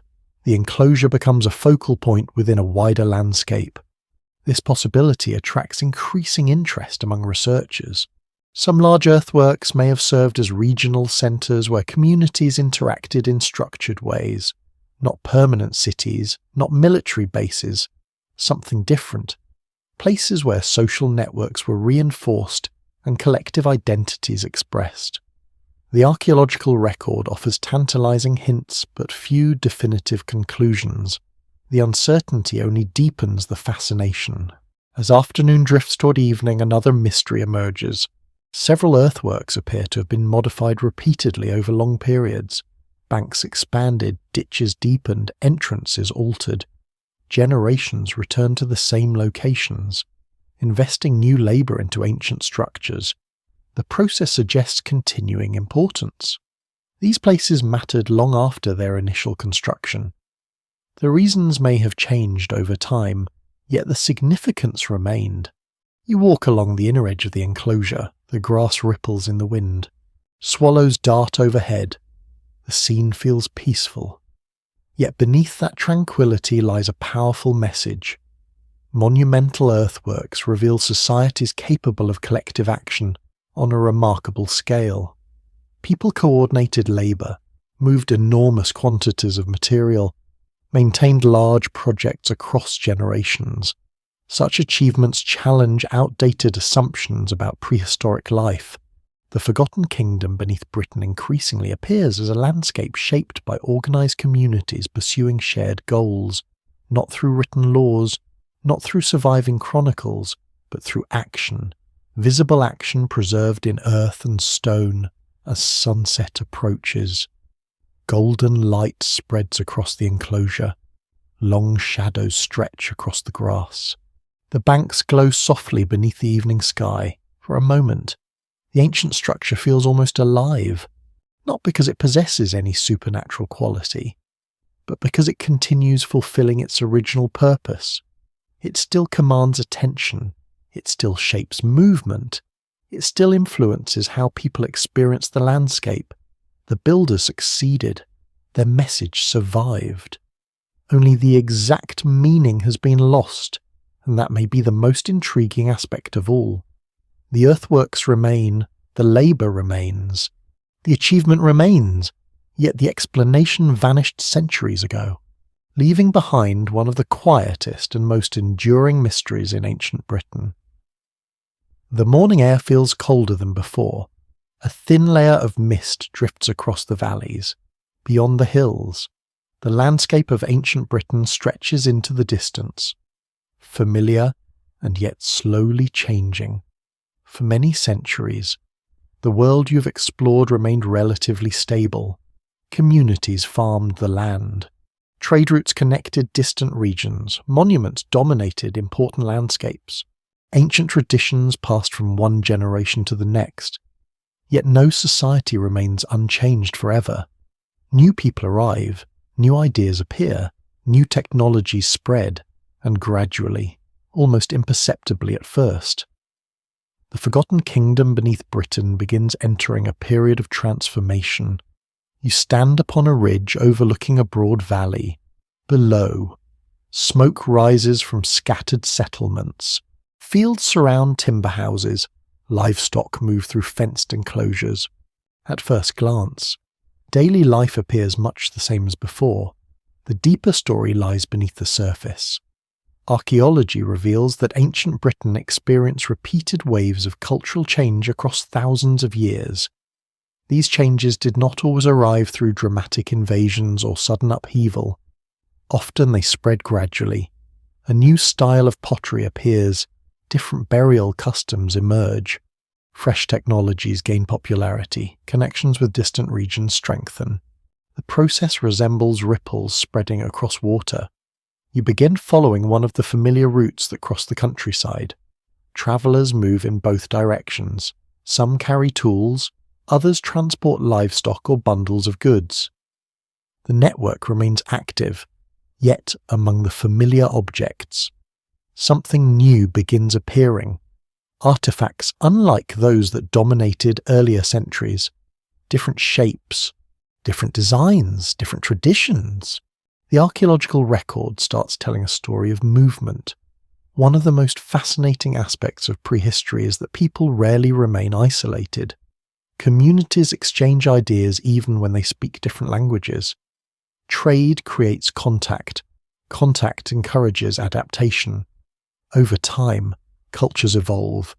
The evidence suggests that Britain participated fully in these broader processes. You reach a riverside gathering place where travellers have paused for the day. The smell of wood smoke drifts through the air. Voices echo softly across the water nearby. Craftsmen display objects made using techniques that were once rare. Metalworking becomes increasingly sophisticated. Decorative styles shift.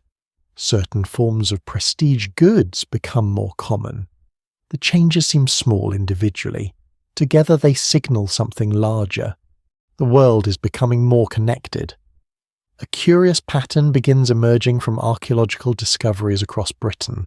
In some regions, older traditions continue. Elsewhere, new customs spread rapidly. The result is not a simple replacement of one culture by another. Instead, the evidence often suggests a blending of influences. Old practices survive alongside new ones. Communities adapt selectively. People make choices. This complexity is important. History is rarely as straightforward as one group replacing another overnight. Human societies tend to absorb, modify, and reinterpret new ideas. You continue along the river as sunlight breaks through the clouds. The water sparkles beneath the afternoon sky. Birds skim across the surface. The scene feels peaceful. Yet beneath that calm landscape, archaeology reveals generations of gradual change unfolding across centuries. One particularly important development involves long-distance connections with continental Europe. The sea separating Britain from the mainland was never an absolute barrier. Boats crossed these waters for thousands of years. Materials moved in both directions. Ideas travelled with them. The farther researchers investigate ancient trade networks, the clearer this reality becomes. Britain occupied an island position, but it was not isolated. You arrive at a settlement where several generations have lived in the same area. The oldest parts of the site preserve evidence of earlier traditions nearby. Newer structures reveal changing influences. The contrast is subtle, yet it tells a powerful story. Communities were adapting to an evolving world. Some changes involved technology, others involved social organization. Still others may have reflected shifting identities. The precise motivations remain difficult to reconstruct. Human decisions rarely fossilize neatly within the archaeological record. Yet the overall direction is unmistakable. Transformation is underway as afternoon progresses. Another mystery emerges. Many people imagine cultural change as a process driven entirely by migration. Sometimes that occurs, at other times. Ideas spread faster than populations. A community may adopt foreign technologies without receiving large numbers of newcomers. Distinguishing between these possibilities remains one of archaeology's most challenging tasks. Recent scientific techniques, including ancient DNA analysis, have added powerful new tools to the investigation. The results have reshaped many assumptions, in several cases. Evidence indicates that significant population movements did occur during prehistory, yet even these findings rarely support simplistic narratives. Human history proves far more intricate. Movement, interaction, adaptation, and exchange often occur simultaneously. You pause beside an ancient burial site overlooking the valley. The grass moves gently in the wind. Below, rivers wind through the countryside. The burial itself contains clues to changing identities. Objects placed beside the dead differ from those used by earlier generations. Funerary traditions evolve. New symbols appear. Fresh beliefs may be taking root. Exactly how people understood these changes remains beyond recovery. The written words were never recorded. Only the material traces remain. Still, those traces speak more clearly than many realize. The landscape itself begins reflecting these transformations. Some ancient ceremonial sites continue attracting attention. Others gradually lose prominence. New centers emerge. Old roots remain important while additional connections develop. The forgotten kingdom beneath Britain is not disappearing. Not yet. Instead, it is adapting to a changing world. As evening approaches, clouds gather above the western horizon. The light softens across the hills. Shadows stretch over fields and rivers. You climb a final ridge and look back across the countryside.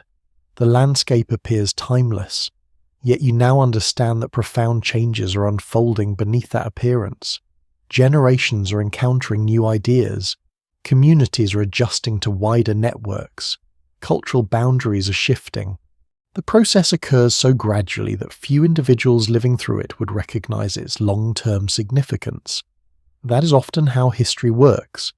The most important transformations can feel almost invisible while they are happening. Only centuries later does their full impact become clear. The forgotten kingdom remains present. Its roads still cross the hills, its settlements still thrive, its sacred places still attract visitors. But new influences are entering the story. New identities are beginning to form, and somewhere beyond the horizon, another wave of change is already moving toward Britain, a change that will reshape the island in ways its inhabitants cannot yet imagine. The rain arrives sometime before dawn, soft at first, barely more than a whisper against the grasslands. By morning, droplets cling to every branch and reed across the landscape. The valleys shimmer beneath a veil of mist. Ancient Britain appears quiet, suspended between seasons. Yet beneath this calm surface, one of the most significant transformations in its history is unfolding. You continue westward through a countryside that is both familiar and changing. The roads remain. The rivers still connect distant regions. Monuments continue to dominate the horizon, but new people are arriving, or perhaps more accurately, New populations are becoming part of an already interconnected world. The distinction matters.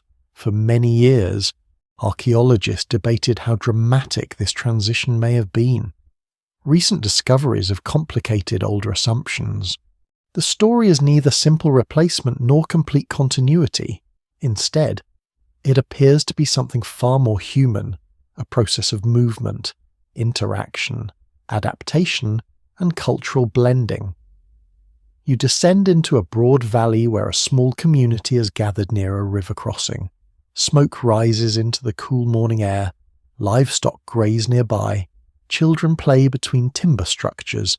Nothing about the scene appears extraordinary, yet if you look carefully, subtle clues begin emerging. Pottery styles differ from those of earlier generations.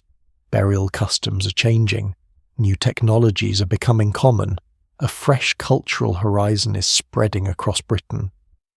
Modern archaeologists often associate this transformation with what is known as the beaker phenomenon. The name comes from distinctive bell-shaped pottery vessels discovered across large parts of Europe. These objects appear in Britain around the late 3rd millennium BC. At first glance, pottery may seem like a minor detail. In archaeology, however, small objects can signal major changes. The spread of beaker culture coincides with broader shifts in technology, burial traditions, social organization, and population patterns. You kneel beside an imagined grave overlooking the valley.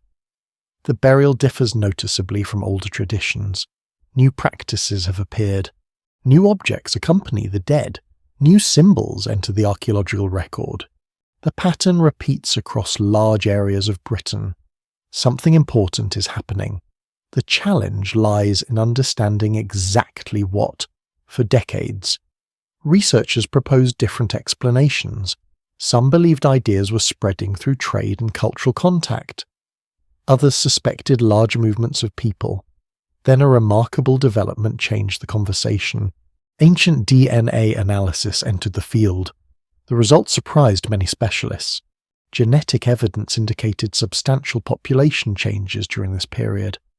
The findings suggested that migration played a much larger role than previously assumed.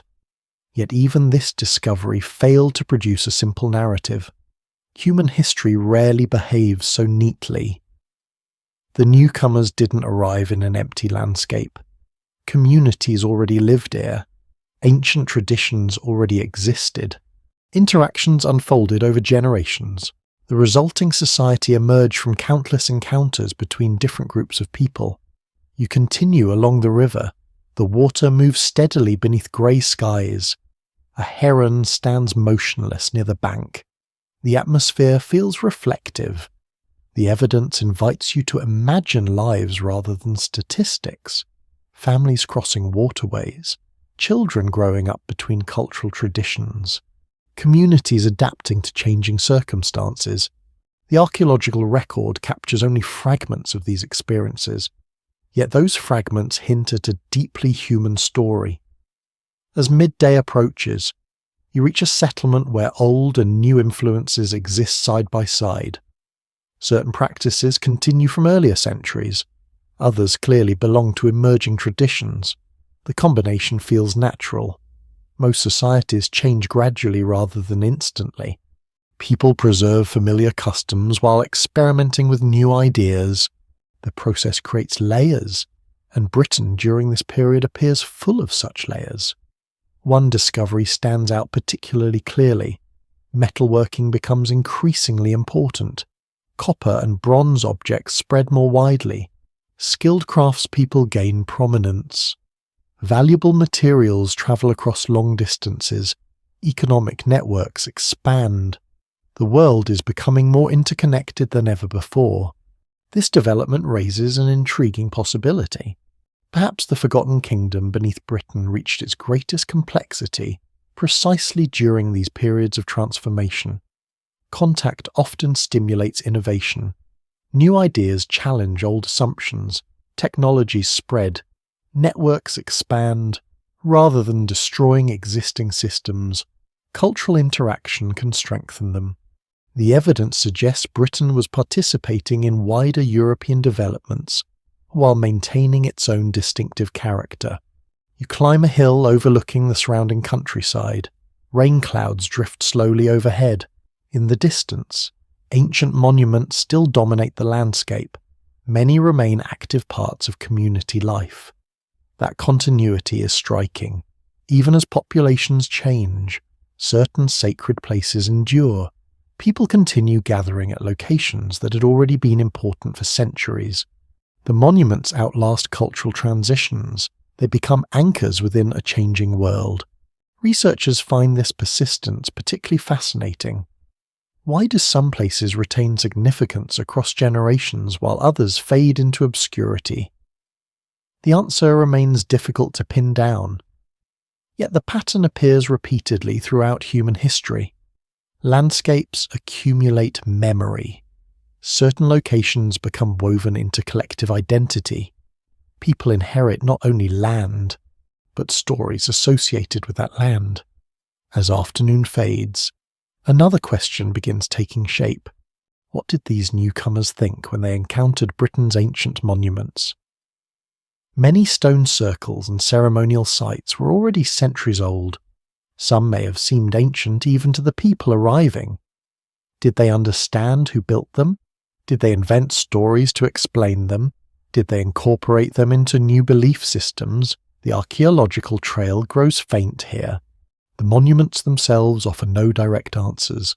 Yet the continued use of some sacred landscapes suggests that ancient places retained powerful influence.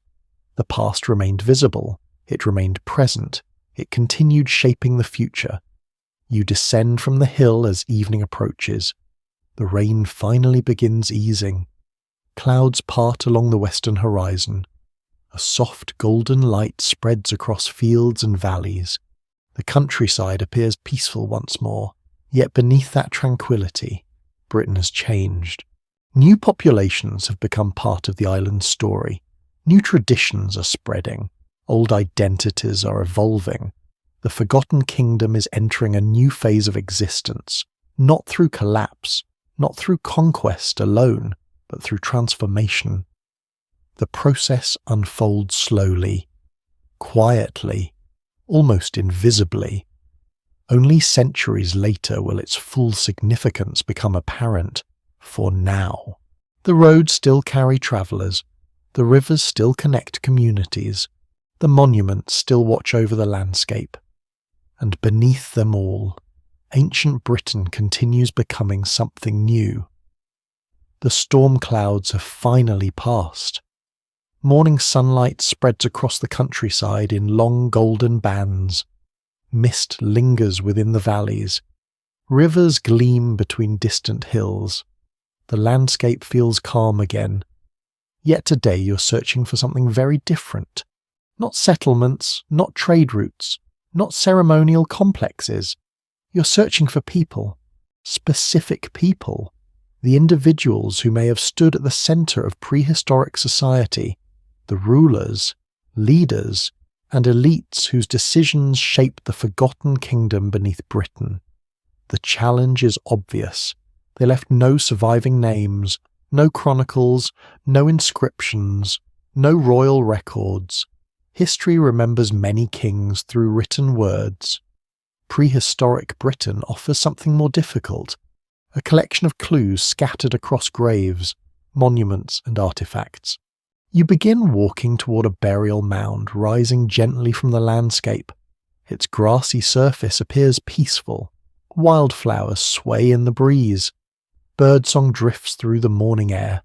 Few travellers passing by would suspect the significance of what lies beneath. Yet discoveries from sites like this have transformed how archaeologists understand ancient Britain. Some burials contain evidence of extraordinary status, rich grave goods, rare materials, exceptional craftsmanship. Objects gathered from distant regions. Together they reveal lives very different from those of ordinary villagers. You climb the mound and pause at its summit. The view extends across miles of countryside. The location feels deliberate, prominent, visible. Burials are rarely placed randomly. Their position often communicates something important, even in death. Certain individuals remained connected to the landscape around them. The symbolism is difficult to miss. Below lies a person whose community invested enormous effort in commemorating them. That effort itself becomes evidence. One burial might represent an unusual circumstance. Hundreds begin revealing patterns across Britain. Archaeologists have uncovered graves that stand apart from those around them. Some contain finely crafted weapons. Others include elaborate ornaments made from gold, amber, jet, or bronze. A few contain objects originating from surprisingly distant locations. These discoveries hint at lives connected to power, prestige, and influence. The exact nature of that power remains one of the most intriguing questions in prehistoric archaeology. You descend into an imagined excavation. The burial chamber emerges slowly from the earth. Every layer reveals new details, fragments of bone, decorative items, tools, weapons. Each object contributes another piece to the puzzle. One discovery frequently captures attention. Certain individuals appear buried with materials requiring access to extensive trade networks. The implication is significant. They were not isolated figures. Their influence extended beyond a single village, perhaps beyond an entire region. The evidence suggests that some people occupied positions of exceptional importance. What remains uncertain is how they acquired that status. Did authority pass through family lines? Was leadership earned? Did religious roles confer prestige? Different societies answer such questions in different ways. Ancient Britain likely did as well. The archaeological record preserves the outcomes, but rarely the mechanisms. As midday approaches, you continue toward another burial site. This one differs from the first. The mound is larger. The grave goods are more elaborate. The surrounding landscape contains additional monuments. A pattern begins to emerge. Certain individuals seem associated with places already carrying broader significance. Power and sacred geography may have been closely linked. Throughout human history, leaders often strengthen authority through connections to important locations. The same possibility appears here. A remarkable example comes from what archaeologists sometimes call princely burials. These graves contain evidence of exceptional wealth. The craftsmanship alone commands attention. Objects were created by highly skilled specialists. Rare materials travelled long distances before reaching their final owners. The sheer concentration of valuable goods suggests individuals occupying elevated positions within society. Yet a curious problem immediately appears. The objects reveal status. They do not explain its source. The grave remains silent on that point. You pause beside a reconstructed burial display. Sunlight filters through drifting clouds overhead. The artifacts gleam softly. A decorated dagger, an amber ornament, a carefully crafted drinking vessel. Each item carries a story. Unfortunately, most of those stories have vanished. The individual buried here may have been a leader, trader, ritual specialist, diplomat, or something else entirely. The evidence allows possibilities rather than certainty. Sometimes archaeology resembles listening through a wall. You hear fragments of conversation, but never the entire discussion. Still, those fragments matter. They reveal that prehistoric Britain contained significant social distinctions. The old image of completely egalitarian communities becomes difficult to sustain. Variation appears repeatedly. Some people possessed greater access to resources. Some received more elaborate burials. Some occupied positions of unusual prominence. Another detail begins attracting attention. Many high-status graves contain objects linked to feasting and hospitality. Drinking vessels appear frequently. So do items associated with gatherings and displays of wealth. This pattern suggests that leadership may have involved more than command. Influence could have been built through generosity, alliances, and social relationships. Power often depends upon the ability to bring people together. That principle remains familiar even today.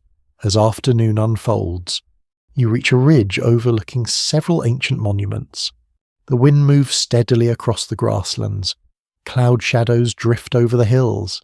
Standing here, it becomes easier to imagine a regional leader surveying the surrounding territory. Not necessarily a king in the medieval sense, not a ruler governing through bureaucracy.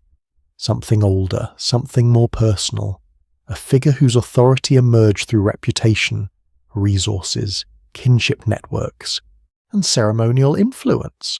The Forgotten Kingdom may have relied on such leaders, a landscape of interconnected regions rather than a single centralized state. The possibility fits many archaeological patterns. It also helps explain why written records never appeared. These societies may have operated successfully without them. Relationships often carried more weight than institutions. As evening approaches, golden light spreads across the countryside. The burial mounds glow softly against the darkening sky. For a moment, the landscape feels suspended between worlds, the living world above, the ancient world below. Somewhere beneath your feet rest individuals who once shaped events across Britain, people whose decisions influenced trade routes, ceremonial landscapes, and regional alliances. Yet their names disappeared, their voices vanished, their ambitions dissolved into time. Only fragments remain, a decorated weapon, a precious ornament, a carefully constructed grave, and perhaps that is what makes these burials so compelling. They remind you that power itself is fragile. A person may command wealth, influence, and respect during life, centuries later. All that survives is a handful of objects buried beneath the earth. The forgotten kings of ancient Britain may never be known by name, yet their shadows remain scattered across the landscape, waiting patiently beneath the grass. The sun has not yet risen. A faint grey light hangs over the hills. The countryside feels unusually still. Even the wind seems reluctant to disturb the silence. Today your journey leads away from open landscapes and visible monuments. You're heading toward places hidden beneath the surface, places where daylight fades, where sounds echo strangely against stone, where ancient people crossed a threshold between the ordinary world and something deeper. The path descends through a wooded valley. Dew glistens on leaves. The smell of damp earth fills the air. Birdsong drifts softly between the trees. Eventually the forest opens, revealing a limestone hillside marked by dark openings, caves. The entrances appear modest from a distance, yet many of the most intriguing mysteries in prehistoric Britain begin in places exactly like this. You approach the nearest opening. Cool air flows outward from the darkness. The temperature changes immediately. The cave seems to breathe. For thousands of years, human beings have reacted to caves with a mixture of curiosity and caution. The feeling is understandable. A cave belongs to two worlds at once. It is part of the landscape above, yet extends into a hidden realm below. Few environments feel more naturally mysterious. You step inside. The daylight behind you grows weaker. Water drips from the ceiling. The sound echoes through the chamber. Every footstep feels amplified. The deeper you travel, the more distant the outside world becomes. Ancient people undoubtedly experienced these sensations as well. What they thought about them remains impossible to know. Yet archaeological discoveries suggest caves often held significance beyond simple shelter. The evidence appears across Britain: human remains, ceremonial deposits, animal bones placed in unusual locations, artifacts carried deep underground. These discoveries suggest that some caves served special purposes. The details remain elusive, the clues are scattered, the interpretations vary. Yet the pattern itself is difficult to ignore. A curious detail emerges from several excavations. Objects were sometimes carried far beyond areas suitable for ordinary habitation, into narrow passages, into chambers difficult to reach, into places where daily activities would have been impractical. The effort involved appears deliberate. People wanted certain objects deep underground. Why remains one of the enduring questions of prehistoric archaeology. You continue deeper into the cave. The darkness thickens around you. The air smells of wet stone and minerals. Water pools quietly along the floor. Ahead, the passage opens into a larger chamber. Its ceiling disappears into shadow. Drops of water fall at irregular intervals. The sound resembles distant footsteps. For a moment, it becomes easy to understand why underground spaces inspired powerful emotions. Many cultures throughout history associated caves with origins, spirits, ancestors, or sacred forces. Whether prehistoric Britain shared such beliefs remains uncertain. Yet the archaeological evidence repeatedly points toward unusual activity within these environments. The underground world clearly mattered. You pause beside a rock formation glistening in the dim light. Nearby, excavators once discovered carefully placed objects, not discarded rubbish, not accidental losses, intentional deposits. The distinction is important. Human beings rarely carry valuable items into difficult environments without reason. Something motivated these journeys, something significant. One possibility is that caves served as locations for ceremonies connected to ancestry. Another proposes links to beliefs about the underworld. A third suggests rites of passage marking important transitions in life. Each interpretation possesses strengths. Each encounters limitations. The surviving evidence refuses to settle neatly into a single explanation. That ambiguity gives these sites much of their fascination. The deeper archaeologists investigate, the more layered the story becomes. You leave the cave and continue toward another hidden place. This one lies beneath an artificial mound. At first glance, it appears to be a simple rise in the landscape. Grass covers its surface. Wildflowers grow along the edges. Yet beneath the mound stretches a carefully constructed chamber, built thousands of years ago. You enter through a narrow passage. The air feels cool and still. Stone walls surround you. The chamber ahead remains silent.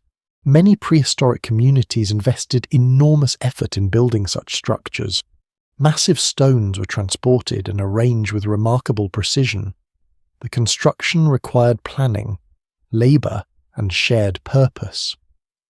What emerges from these sites is a picture of societies deeply concerned with memory and ritual. The dead were not forgotten. Ancestors remained important. The boundaries between past and present may have been experienced very differently from how they are today. Modern life often moves quickly. Ancient communities lived closer to the visible presence of previous generations. Burial places remained part of the landscape. Stories persisted. Sacred locations endured. As morning transitions into afternoon, you reach a valley containing several caves, springs, and burial monuments clustered together. The arrangement immediately attracts attention. Why do these features appear in the same area so often? The pattern has been noticed repeatedly across Britain. Natural and constructed sacred spaces frequently overlap. A spring emerges beside a ceremonial site. A cave lies near a burial mound. A monument occupies a prominent hill overlooking both. These relationships suggest that ancient people viewed landscapes as interconnected systems rather than isolated locations, meaning accumulated through association. A sacred cave became even more significant when linked to a sacred spring. A burial monument gained importance through proximity to an already meaningful place. The landscape itself became layered with symbolism. As afternoon light softens, another possibility begins taking shape. Perhaps underground spaces played a role in creating social cohesion. Shared ceremonies often strengthen communities. Difficult journeys can intensify experiences. Descending into darkness may have carried emotional power that reinforced collective identity. This idea remains speculative, yet it aligns with patterns observed in many societies throughout history. Human beings often use physical experiences to express spiritual concepts. Darkness, silence, confinement, emergence. Such experiences can leave lasting impressions. The caves of ancient Britain may have provided exactly those kinds of environments. As evening approaches, you emerge once more into daylight. The contrast feels dramatic. The sky appears vast after hours underground. Fresh air fills your lungs. Birdsong returns. The world above seems brighter than before. Perhaps ancient visitors experienced similar feelings. The journey downward may have mattered precisely because it ended with a return to light behind you. The cave entrance darkens as shadows lengthen across the hillside. It reveals nothing. It explains nothing. It simply waits. Like so many places within the forgotten kingdom beneath Britain. Silent, hidden, patient, holding fragments of a story that survives only in echoes, stone chambers, and the cool breath of the underground world. Morning arrives beneath a pale blue sky. The storm has passed. The air feels unusually clear. From the crest of a hill, you watch sunlight spread slowly across rivers, forests and distant valleys. The landscape appears timeless. Yet beneath that appearance lies one of the greatest mysteries of ancient Britain. A mystery more difficult than identifying monuments, more challenging than interpreting burials, more elusive than reconstructing forgotten rituals. Language. The voices of the people you have been following throughout this journey. The words they spoke have vanished completely. No recordings survive. No written text remain. Not a single sentence has reached the modern world. The silence is remarkable. You begin walking along a ridge overlooking the countryside. Birdsong fills the morning air. The wind moves through long grass. Around you stretches a world once filled with conversation. Children speaking to parents. Farmers discussing harvests. Leaders negotiating alliances. Storytellers recounting ancient traditions beside evening fires. Yet every word has disappeared. The loss forces archaeologists into an unusual position. Material evidence survives in abundance. Languages do not, as a result. One of the most fundamental aspects of human identity remains hidden. What did these people call themselves? What names did they give rivers, hills, and sacred places? How did they describe the world around them? The archaeological record remains frustratingly silent. You descend toward a small valley where a stream winds through open meadows. The water sparkles beneath the sunlight. Nearby stands an ancient monument whose builders lived thousands of years ago. Even if you could travel back in time and ask them who they were, their answer would almost certainly be incomprehensible. Their language has vanished without trace. That realization creates a strange feeling. The monuments remain visible. The roads remain visible. The settlements leave physical traces. Yet the voices are gone. In some ways, language may be the most fragile artifact of all. A curious problem emerges when researchers attempt to reconstruct prehistoric identities. Languages rarely leave direct evidence before writing appears. Instead, scholars must rely upon indirect clues. Migration patterns, genetic studies, comparisons with later linguistic developments. The process resembles assembling a puzzle with many missing pieces. Occasionally a fragment fits neatly into place. More often uncertainty remains. You continue along the stream. The countryside feels peaceful. A heron rises from the reeds and disappears into the sky. Moments like this make it easy to imagine how ancient stories might have emerged from the landscape itself. Human beings naturally create narratives. They explain unusual landmarks. They preserve memories through oral traditions. They pass knowledge from one generation to another. For prehistoric societies, spoken language carried enormous responsibility. Without writing, memory became a vital cultural tool. Knowledge survived because people remembered it, and because they taught others to remember. This fact often receives less attention than monuments or artifacts, yet oral traditions can preserve astonishing amounts of information. Stories encode geography, genealogies, religious beliefs, social expectations, historical events, entire worldviews. You pause beside an ancient route crossing the valley. Travellers once moved through this landscape carrying not only goods but information. Ideas travelled with people, songs travelled with people. Languages evolved through contact and exchange. The process was constant, fluid, dynamic. One possibility attracting considerable interest is that prehistoric Britain contained multiple languages at different times, and perhaps even simultaneously. Communities separated by distance, geography, or ancestry may have spoken differently. Trade networks would have encouraged interaction. Migration would have introduced additional influences.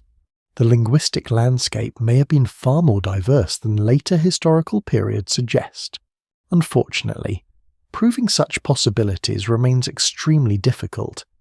The evidence fades quickly once spoken words disappear. As midday approaches, you reach a ceremonial site overlooking several valleys. The location commands an impressive view. From here, ancient leaders could observe travellers approaching from multiple directions. Gatherings may have brought together people from different communities.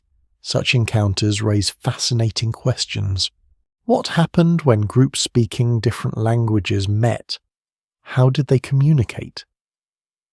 Did multilingual individuals emerge as important intermediaries? The answers remain hidden. Yet similar processes have occurred throughout human history. Human beings possess remarkable flexibility when confronted with linguistic diversity. Trade, cooperation, and social interaction usually find a way. The deeper you explore these questions, the larger the mystery becomes. Language shapes identity. It influences how people understand themselves. It affects how they describe the world. Losing an ancient language means losing an entire perspective on reality. The monuments remain. The meaning attached to them may not. You walk among standing stones weathered by thousands of years. The wind whistles softly between them. At some point in the distant past, people stood here speaking words no living person can understand. Perhaps ceremonies took place, perhaps stories were shared, perhaps ancestors were remembered. The sounds vanished long ago. Only the stones remain. That contrast feels almost haunting, not frightening, simply profound. The landscape preserves physical traces while allowing voices to disappear. As afternoon fades, another layer of the puzzle emerges. Later, Celtic languages eventually became widespread across Britain. Yet the relationship between those languages and earlier populations remains complicated. Cultural change rarely erases everything that came before. Elements often survive beneath the surface. Place names can persist, traditions can endure, ideas can adapt. The transition may have involved continuity as well as transformation. The surviving evidence suggests a far richer story than a simple replacement of one culture by another. You climb a final hill overlooking the countryside.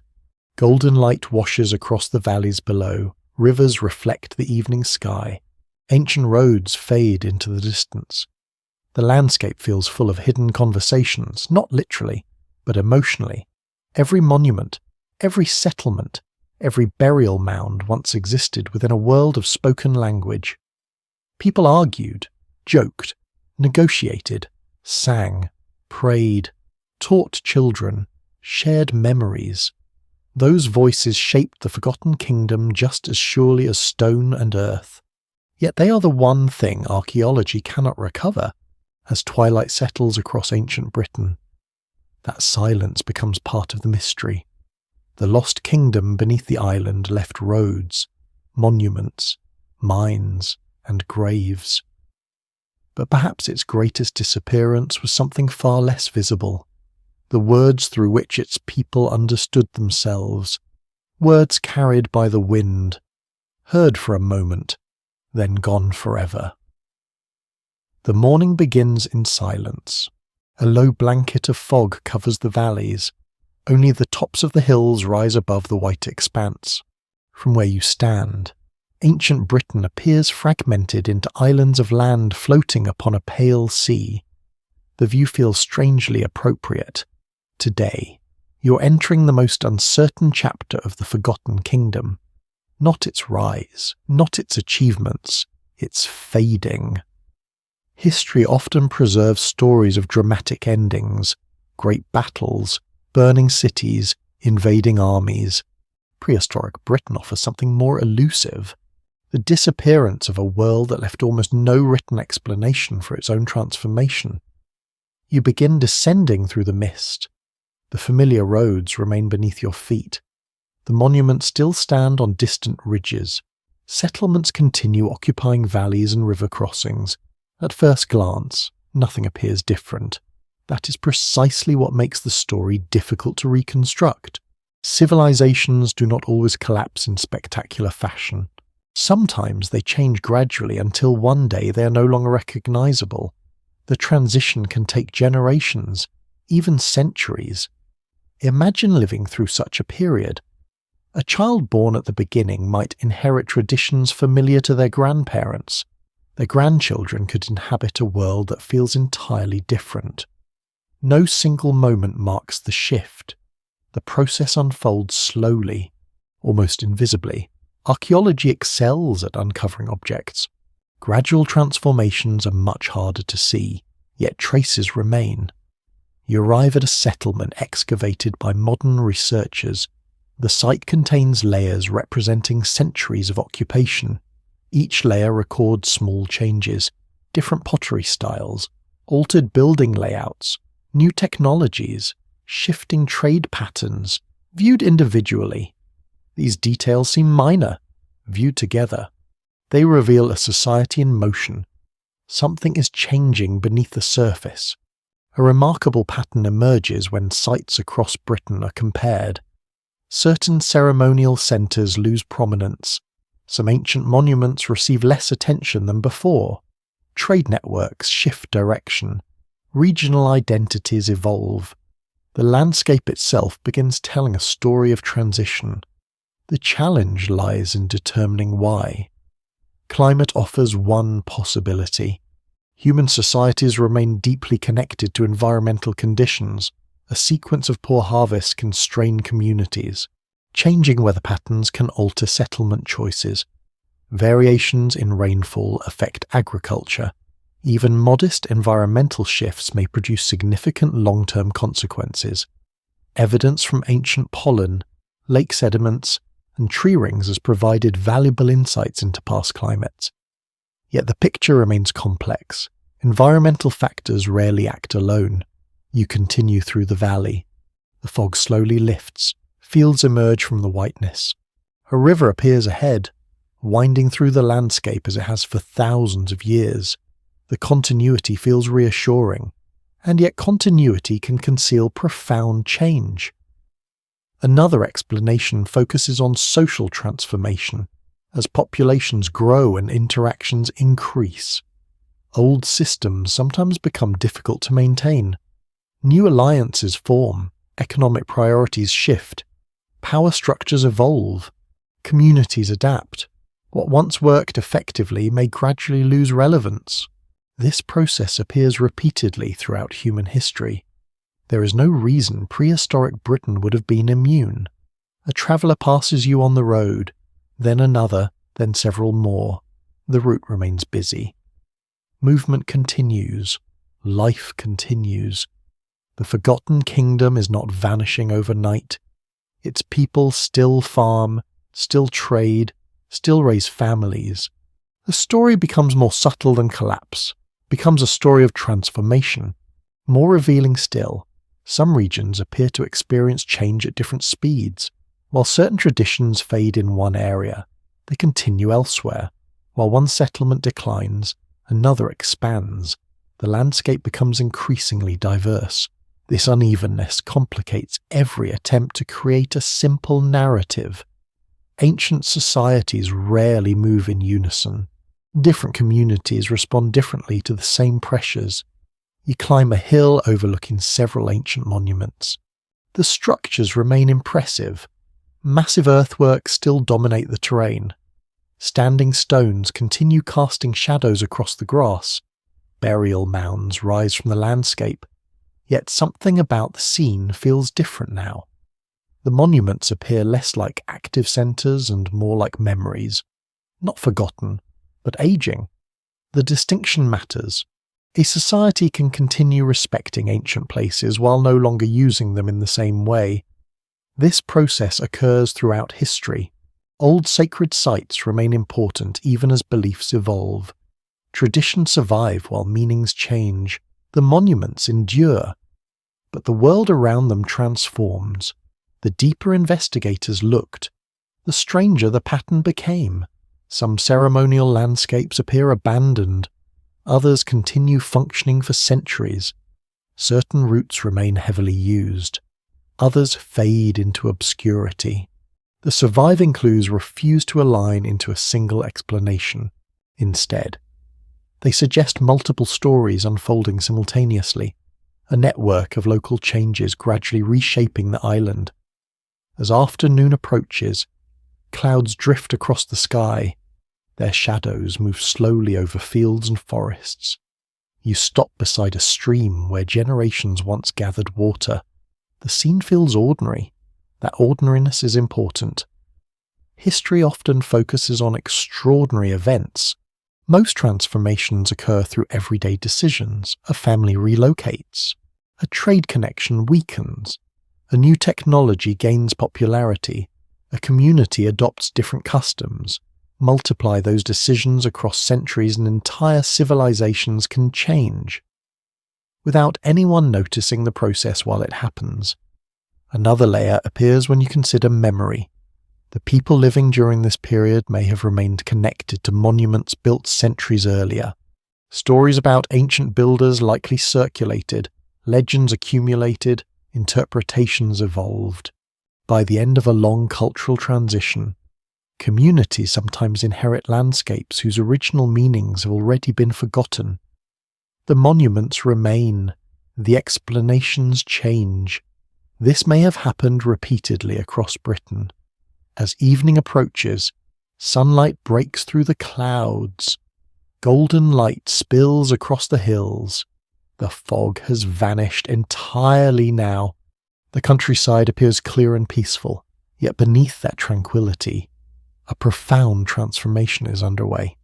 The forgotten kingdom is not being destroyed. It is becoming something else. Its roads remain, its rivers remain, its settlements remain. But the relationships connecting them are changing. The identities of its people are changing. The future is approaching quietly, step by step, generation by generation, and long before anyone could recognize the process in full. The ancient world that built Britain's earliest monuments had already begun slipping into history, not through a dramatic ending, but through the slow and relentless movement of time itself. The dawn sky glows faintly pink above the eastern horizon. Mist drifts across the river valleys. Birds rise from wetlands hidden among reeds and grasses. The landscape remains unmistakably Britain.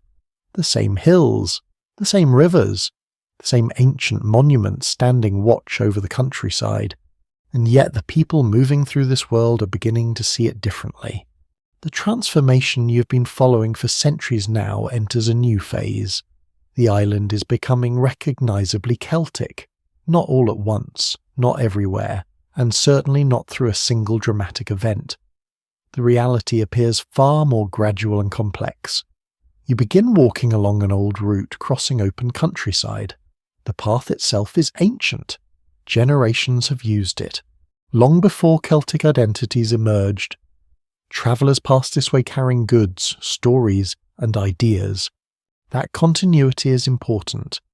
The Celts did not arrive in a vacuum. They inherited a landscape already rich with history, a landscape shaped by countless generations who came before. One of the most persistent misconceptions about ancient Britain imagines the Celts sweeping across the island and replacing everything that existed earlier. Modern research paints a more nuanced picture. Cultural change rarely operates with such simplicity. Elements of older traditions often survive. Community adapt rather than disappear. The new grows from the old as you continue walking. The countryside gradually awakens around you. Smoke rises from settlements. Farmers begin their work. Livestock move through morning fields. Life continues much as it always has. Yet beneath these familiar scenes, identities are evolving, languages shift, artistic styles change, beliefs adapt, connections with continental Europe deepen. The result is the emergence of cultural traditions that later generations would recognize as Celtic. You pause beside a stream bordered by willow trees. The water moves quietly beneath the morning light. Nearby stands a monument far older than the communities now living around it. Its builders vanished centuries ago, yet the structure remains part of the landscape. This continuity creates one of the most fascinating aspects of the Celtic transition. The newcomers inherited an ancient world already filled with mysteries. Some monuments were older than living memory. Others may have carried legends whose origins had long been forgotten. Imagine encountering a massive stone circle whose builders were unknown even to your grandparents' grandparents. The experience would naturally inspire stories, interpretations, myths. The landscape itself became a source of imagination. Archaeological clues suggest that many ancient sites continued attracting attention during later periods. Not necessarily for the same reasons. Meanings evolve. Sacred places acquire new significance. Ancient structures become woven into fresh traditions.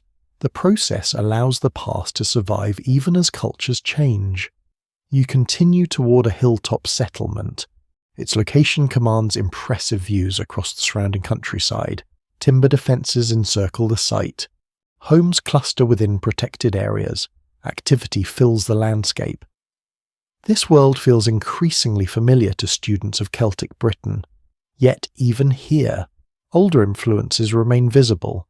Trade routes established centuries earlier continue functioning. Sacred landscapes retain importance. Regional identities endure. The Celtic world emerges through continuity as much as transformation. A particularly revealing detail appears in artistic traditions. Decorative styles become more elaborate. Curving designs gain popularity. Metalwork reaches extraordinary levels of sophistication. Craftsmanship flourishes. Many surviving artifacts display remarkable creativity and technical skill. These objects often capture public imagination. They feel distinctly Celtic. Yet behind them lies a much longer history of cultural development. Art rarely appears suddenly. It evolves through generations of experimentation and exchange. You climb higher along the hillside. The wind carries the scent of damp grass. Clouds drift slowly overhead. From this vantage point, the scale of the transformation becomes easier to appreciate. The forgotten kingdom has not vanished completely. Its foundations remain embedded within the landscape. Roads continue linking communities. Ancient gathering places retain influence. Sacred geography still shapes human movement. The newer Celtic world grows upon older foundations.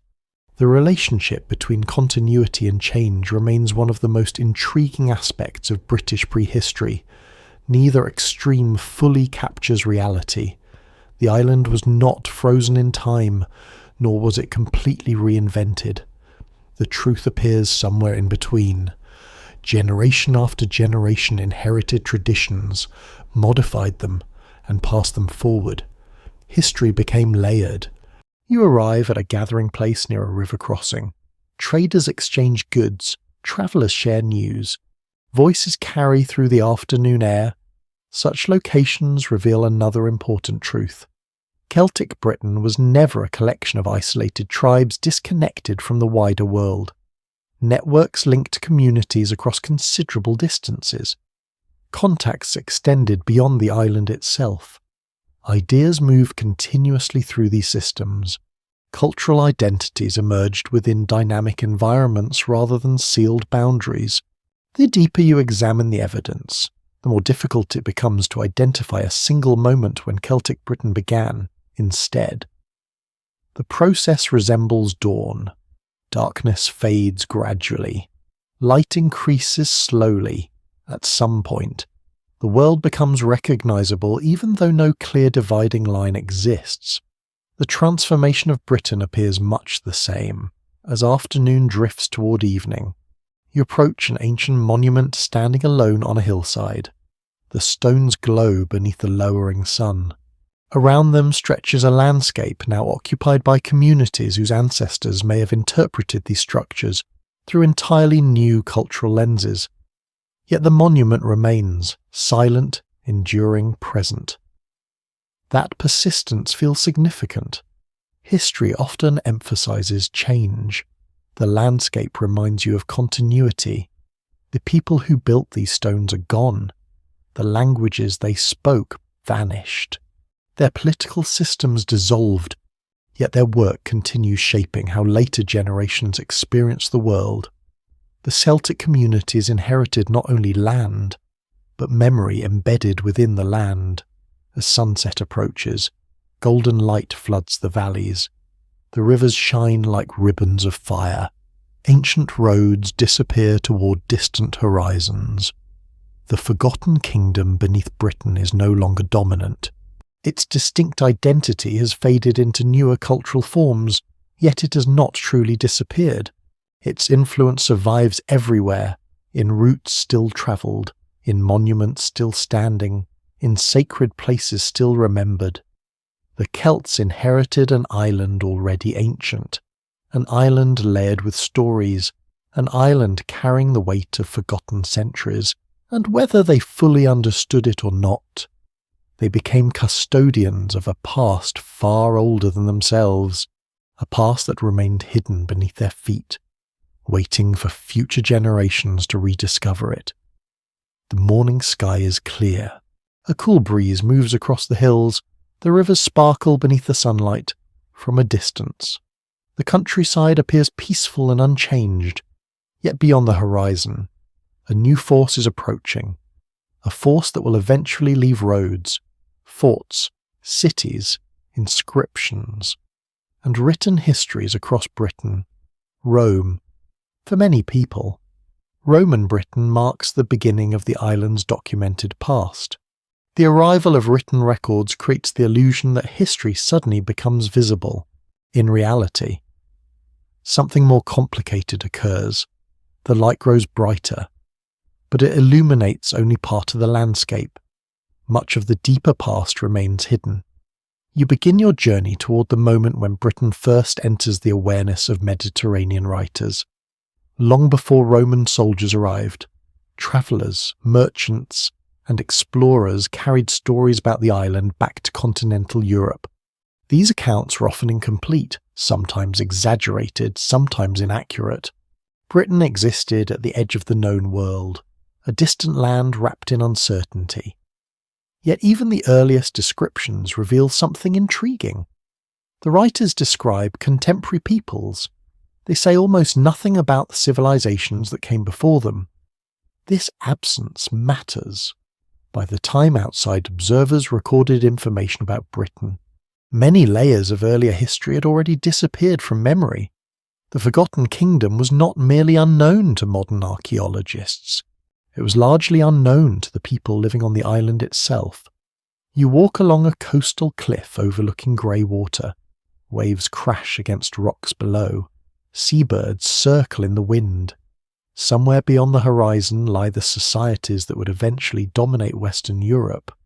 Trade already connects Britain to the continent. Ideas cross the sea. Objects cross the sea. Yet knowledge remains uneven. Information travels selectively. Much is lost, much is misunderstood. This pattern becomes particularly important when considering Rome. The Roman Empire excelled at recording certain kinds of information: military campaigns, political events, administrative matters. The daily realities of prehistoric societies often received far less attention. Even when Roman authors described Britain, they focused primarily on the Britain they encountered, not the Britain that had existed centuries earlier. You continue inland toward a hilltop settlement. The defences remain impressive, the views stretch for miles. This world feels distinctly Celtic now, yet traces of older traditions remain embedded within the landscape. Ancient monuments continue standing, old routeways remain active, sacred locations persist. The deeper layers of history survive physically even when their meanings become obscure. A fascinating detail emerges from Roman encounters with Britain. Many ancient monuments were already mysterious. Stone circles, burial mounds, earthworks. Their origins were uncertain even to contemporary populations. Generations had inherited these structures without necessarily understanding who built them. The situation resembles people today encountering ruins from a forgotten civilization. Stories emerge, legends develop, explanations shift over time. The monuments survive while knowledge fades. You arrive at a massive earthwork stretching across the countryside. The structure remains impressive despite its age. Grass covers the banks, wildflowers grow along the slopes. The landscape feels ancient. Imagine a Roman traveller seeing this place for the first time. Would they know who built it? Almost certainly not. Would local communities possess accurate historical knowledge, perhaps? Perhaps not. Memory has limits. Centuries erase details. Millennia erase even more. The deeper you think about it, the stranger the situation becomes. The forgotten kingdom beneath Britain may have vanished from cultural memory long before Rome ever appeared. History had already buried history. One civilization inherited the remnants of another, then another inherited those remnants in turn. The process repeated across generations. By afternoon, you reach a region filled with burial mounds. Their rounded shapes rise gently from the landscape. Many remain visible today. They were visible in Roman times as well, and long before that. The endurance of these structures creates an unusual effect. People continue living among evidence of ancient worlds they no longer fully understand. The landscape becomes layered with forgotten meanings. A farmer ploughs a field near a mound. A traveller passes along an ancient road. A child grows up hearing stories about mysterious stones on a distant hillside. Daily life unfolds alongside silent reminders of vanished ages. This phenomenon appears throughout history. Yet Britain offers an especially striking example because so many prehistoric monuments survived. Another puzzle emerges when examining Roman writings. Certain descriptions of Britain seem surprisingly limited. The authors discuss tribes, warfare, resources, and geography. The deeper prehistoric past rarely receives attention. This omission highlights a familiar truth. People often focus on the present. Ancient observers were no different. The civilizations that built the great ceremonial landscapes had already slipped beyond immediate concern. The story had become too old, too distant, too fragmented. As evening approaches, clouds begin gathering along the horizon. The light softens across the countryside. You climb a ridge overlooking rivers winding through the valleys below. The view feels timeless. Standing here, you can almost see the layers of history stacked upon one another. The monument builders, the miners, the traders, the early elites, the Celtic communities, and beyond them, the approaching Roman world. Each layer inherits something from the last. Each layer forgets something as well. This process of forgetting may be one of the most important themes in human history. Civilizations remember selectively. Knowledge survives unevenly. Entire chapters disappear, not because people deliberately erase them, but because time gradually obscures details.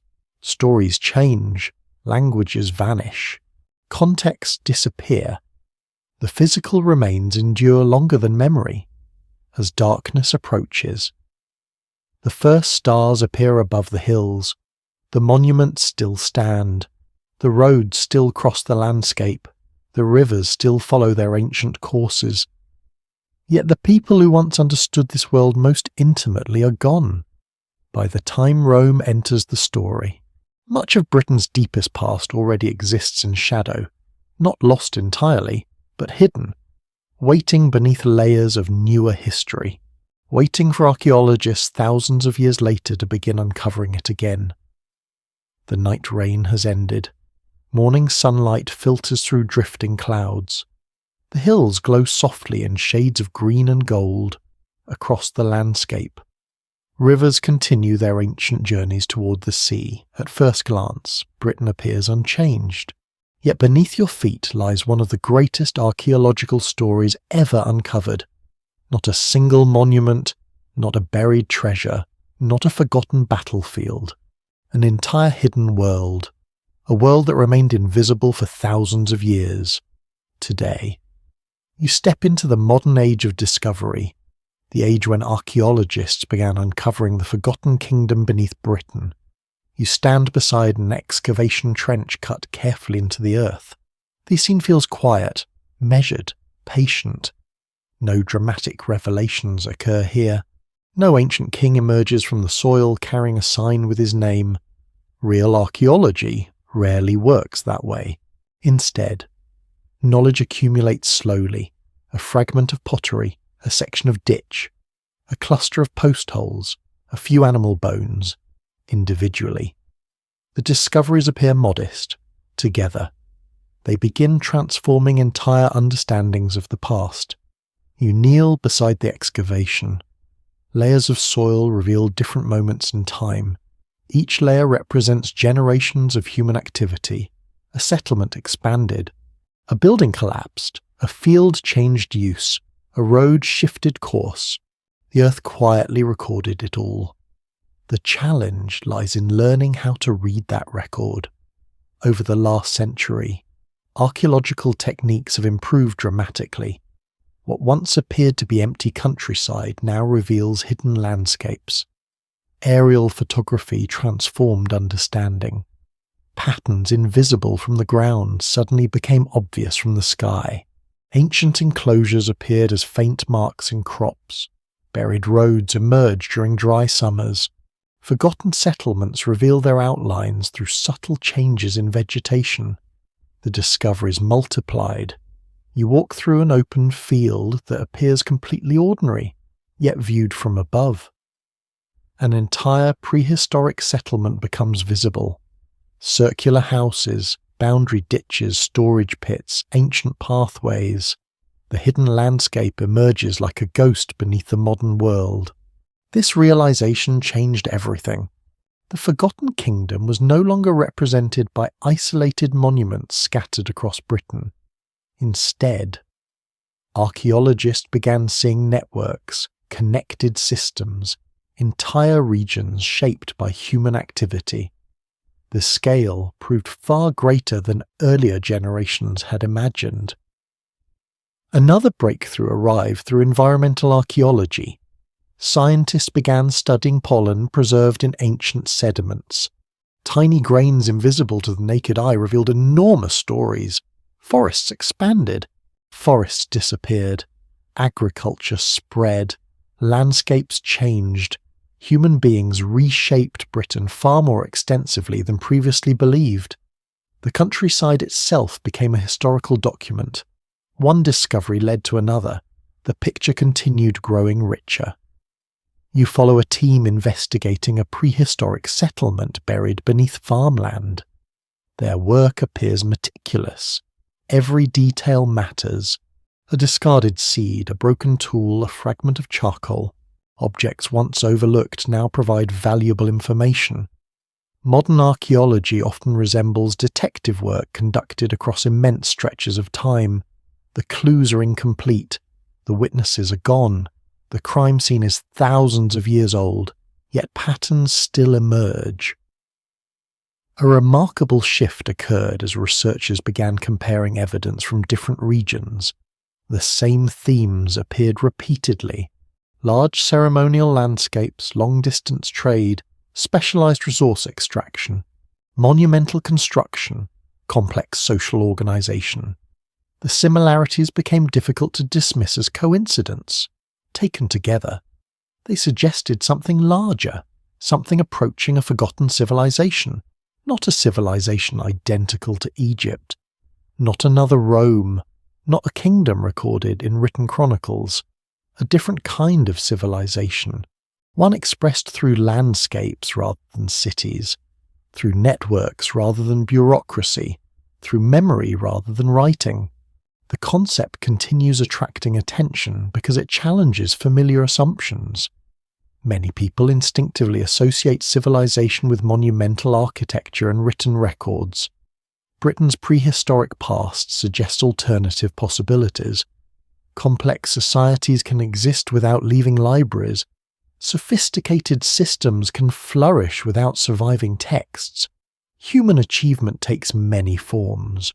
You continue toward a hill overlooking several excavation sites. The view stretches for miles. Fields cover the landscape. Small villages dot the countryside. Roads cross the valleys. Everything appears modern. Yet hidden beneath this familiar scenery lies layer upon layer of forgotten history. The thought becomes almost overwhelming. How many settlements remain undiscovered? How many stories remain buried? How many lives left traces that no one has yet uncovered the deeper archaeologists investigate? The larger the hidden world becomes. Another fascinating development comes from technologies unavailable to earlier generations. Ground-penetrating radar, geophysical surveys, LIDAR scanning. These tools allow researchers to detect structures beneath the surface without excavation. Entire landscapes emerge from invisibility, ancient roads, enclosures, burial sites, field systems. The discoveries continue reshaping understanding of Britain's past. Places once considered empty now reveal astonishing complexity. By afternoon, you arrive at a museum where artifacts from across prehistoric Britain are displayed together. The effect is powerful. Objects separated by geography and time suddenly share the same space. Stone tools from ancient mines, decorated metalwork, ceremonial objects, fragments of daily life, viewed collectively.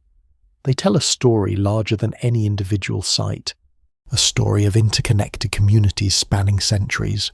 A story of innovation, adaptation, and cultural development. A story hidden for most of recorded history.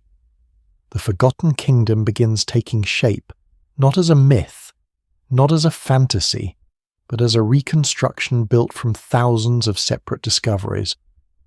Each excavation adds another piece. Each survey reveals another connection. Each generation of research expands the picture. As evening approaches, you return to the hills. The setting sun bathes the landscape in warm light. Long shadows stretch across fields that conceal ancient roads and settlements. The countryside appears peaceful, ordinary, yet you now see it differently. The visible landscape represents only the latest chapter. Beneath it lie countless earlier worlds that rose, changed, and faded long before written history began. The Forgotten Kingdom remains hidden, not because it disappeared completely, because it became buried beneath everything that followed. Roman Britain, medieval Britain, modern Britain, layer upon layer, century upon century, the past accumulating quietly beneath the soil, and now, after thousands of years, archaeologists are slowly uncovering it once more, not all at once, not completely, but enough to reveal an astonishing truth. The Britain we know today rests upon foundations far older, deeper, and more mysterious than most people ever imagine. The day begins quietly. A thin layer of mist drifts across the fields. Distant hills fade into soft shades of blue and grey. The air feels cool and still. You stand alone on a rise overlooking the landscape that has accompanied you throughout this journey. Rivers wind through the valleys below. Ancient roads cross the countryside. Burial mounds rise gently from the earth. Far beyond the horizon lie forgotten mines, hidden chambers, ceremonial landscapes, and settlements buried beneath layers of history. At first glance, nothing appears unusual. The land seems peaceful, ordinary, familiar. Yet you now know that beneath this calm surface lies an entire world, a world almost lost to memory. As you look across ancient Britain, the question is no longer whether a forgotten kingdom existed. The evidence has taken you beyond that point. The more profound question is something else entirely. How much of human history has vanished without leaving a name? You begin walking through the morning mist. The grass bends beneath your feet. Birds move through the hedgerows. Sunlight gradually brightens the landscape. Everywhere around you are traces of people who once believed their world would be remembered. They built monuments, excavated mines, established trade networks, created sacred places, raised families, buried their dead, told stories, made plans for the future. And yet most of their names disappeared. The realization feels strangely humbling. Modern people often imagine history as a collection of famous civilizations. Egypt, Greece, Rome, kingdoms preserved in texts and monuments. Yet written history represents only a small fraction of humanity's story. For most of human existence, people left no surviving records. Their lives survive only through fragments, a broken tool, a buried road, a forgotten wall beneath a field. The deeper you reflect upon this, the larger the mystery becomes. Ancient Britain is not unique. Across the world, entire societies have vanished from memory. Some remain undiscovered, others survive only through scattered clues. Many likely disappeared without leaving enough evidence to reconstruct at all. History often resembles a shoreline after the tide has retreated.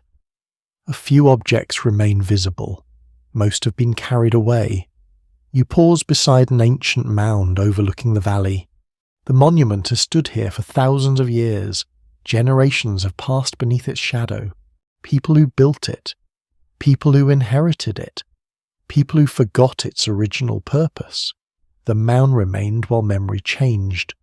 That pattern appears repeatedly throughout your journey.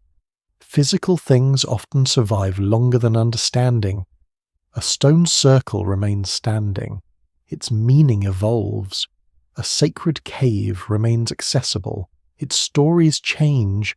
A road remains visible. Its builders become anonymous. The landscape remembers more than people do.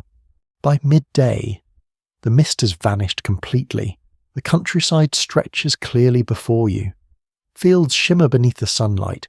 Rivers reflect the sky. The view feels expansive, timeless. Yet time's the central character in this story. Not kings, not warriors, not individual events. Time itself. Thousands of years slowly reshaping the island. Cultures emerging, cultures changing, cultures fading. New generations inheriting landscapes they only partly understand. A remarkable thought begins taking shape. The forgotten kingdom beneath Britain was never truly lost. Its roads influenced later travel. Its sacred places attracted later visitors. Its monuments shaped later traditions. Its descendants became part of future societies. The kingdom disappeared as a distinct identity. Its influence remained. History rarely erases everything. Instead, traces persist in unexpected forms. The present grows from countless forgotten foundations. You continue walking toward a ridge overlooking a broad river. The water moves with steady purpose toward the sea. It followed this course long before the first monument builders arrived. It will likely continue long after modern civilizations have changed beyond recognition. The river becomes a reminder of perspective. Human societies often feel permanent while they exist. Viewed across millennia, they appear surprisingly fragile. Even powerful cultures can vanish from memory. Even remarkable achievements can be forgotten. Yet humanity itself continues. Stories continue. New generations arrive. The cycle repeats as afternoon fades toward evening. The landscape begins changing once more. Long shadows stretch across the hills. The sunlight softens into shades of amber and gold. The atmosphere grows reflective, almost dreamlike. You think about the people who lived within this forgotten world, the miners descending into darkness, the travellers crossing ancient roads, the families gathering beside hearth fires, the builders raising stones toward the sky, the leaders buried beneath grassy mounds. None of them knew they would become mysteries. They were simply living their lives, the same way people do today. Perhaps that is the most powerful lesson hidden beneath Britain's ancient landscape. The distance between past and present is smaller than it appears. The people who built these worlds loved, worried, worked, hoped, and imagined futures just as modern people do. Their technologies were different. Their beliefs were different. Their circumstances were different. Their humanity was not. Evening settles across the countryside. The first stars appear overhead. The valleys darken. The rivers become ribbons of silver beneath the fading light. The land grows quiet, and as you stand above this layered landscape, one final realization emerges.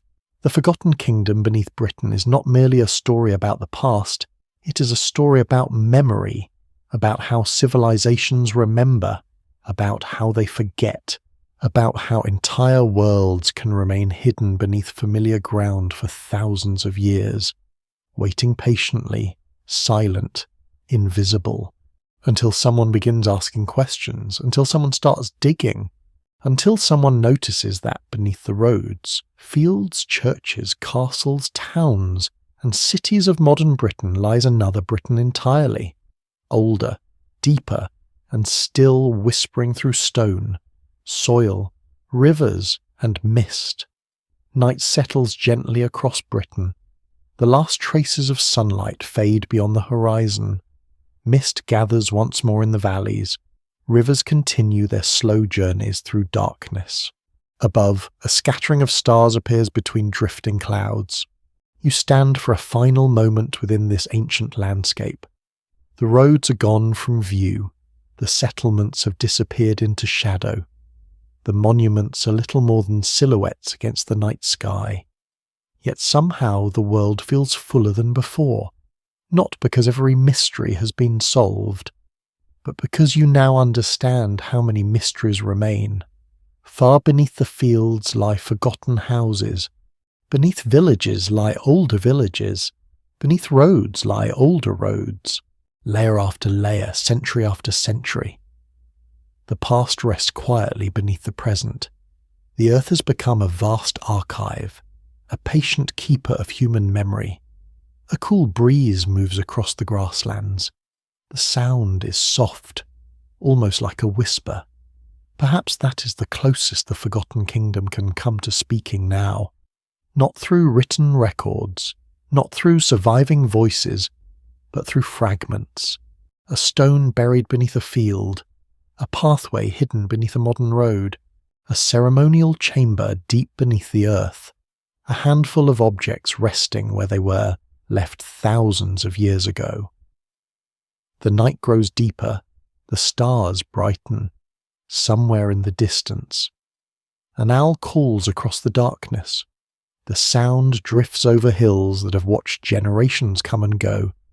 Monument builders, farmers, travellers, traders, Roman soldiers, medieval villagers, modern archaeologists, all passing through the same landscape, all becoming part of the same long story.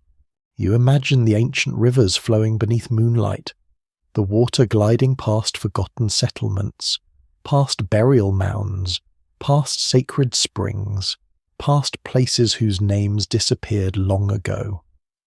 The rivers remember none of it, and yet they have witnessed all of it. There is something comforting in that thought. History does not truly vanish. It changes form. It settles into the earth.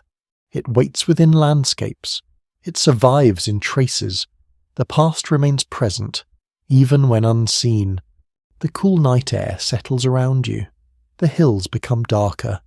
The forests fade into shadow. Far below, a faint layer of mist drifts across the valleys like a pale silver sea. The ancient kingdom beneath Britain sleeps once more, its roads hidden, its stories unfinished, its mysteries resting quietly beneath grass, stone, and soil. And now your own journey through that forgotten world begins to slow. The questions can rest, the monuments can fade into darkness, the rivers can continue flowing without observation, the distant hills can disappear into the night. There's no need to search any farther, no need to dig any deeper for tonight. It is enough simply to know that these worlds existed, that generations lived entire lives within them, that their traces remain, and that for a little while you walked beside them. The stars continue their silent movement overhead. A gentle wind crosses the countryside, somewhere far away. Water drips softly within an ancient cave. Elsewhere, moonlight touches the top of a forgotten mound. The landscape settles into stillness, quiet, patient, timeless. As the final embers of the day fade from the horizon, Britain returns to darkness. The ancient roads disappear. The monuments become shadows. The mist thickens over the valleys, and the forgotten kingdom beneath the earth drifts once more into silence, sweet dreams,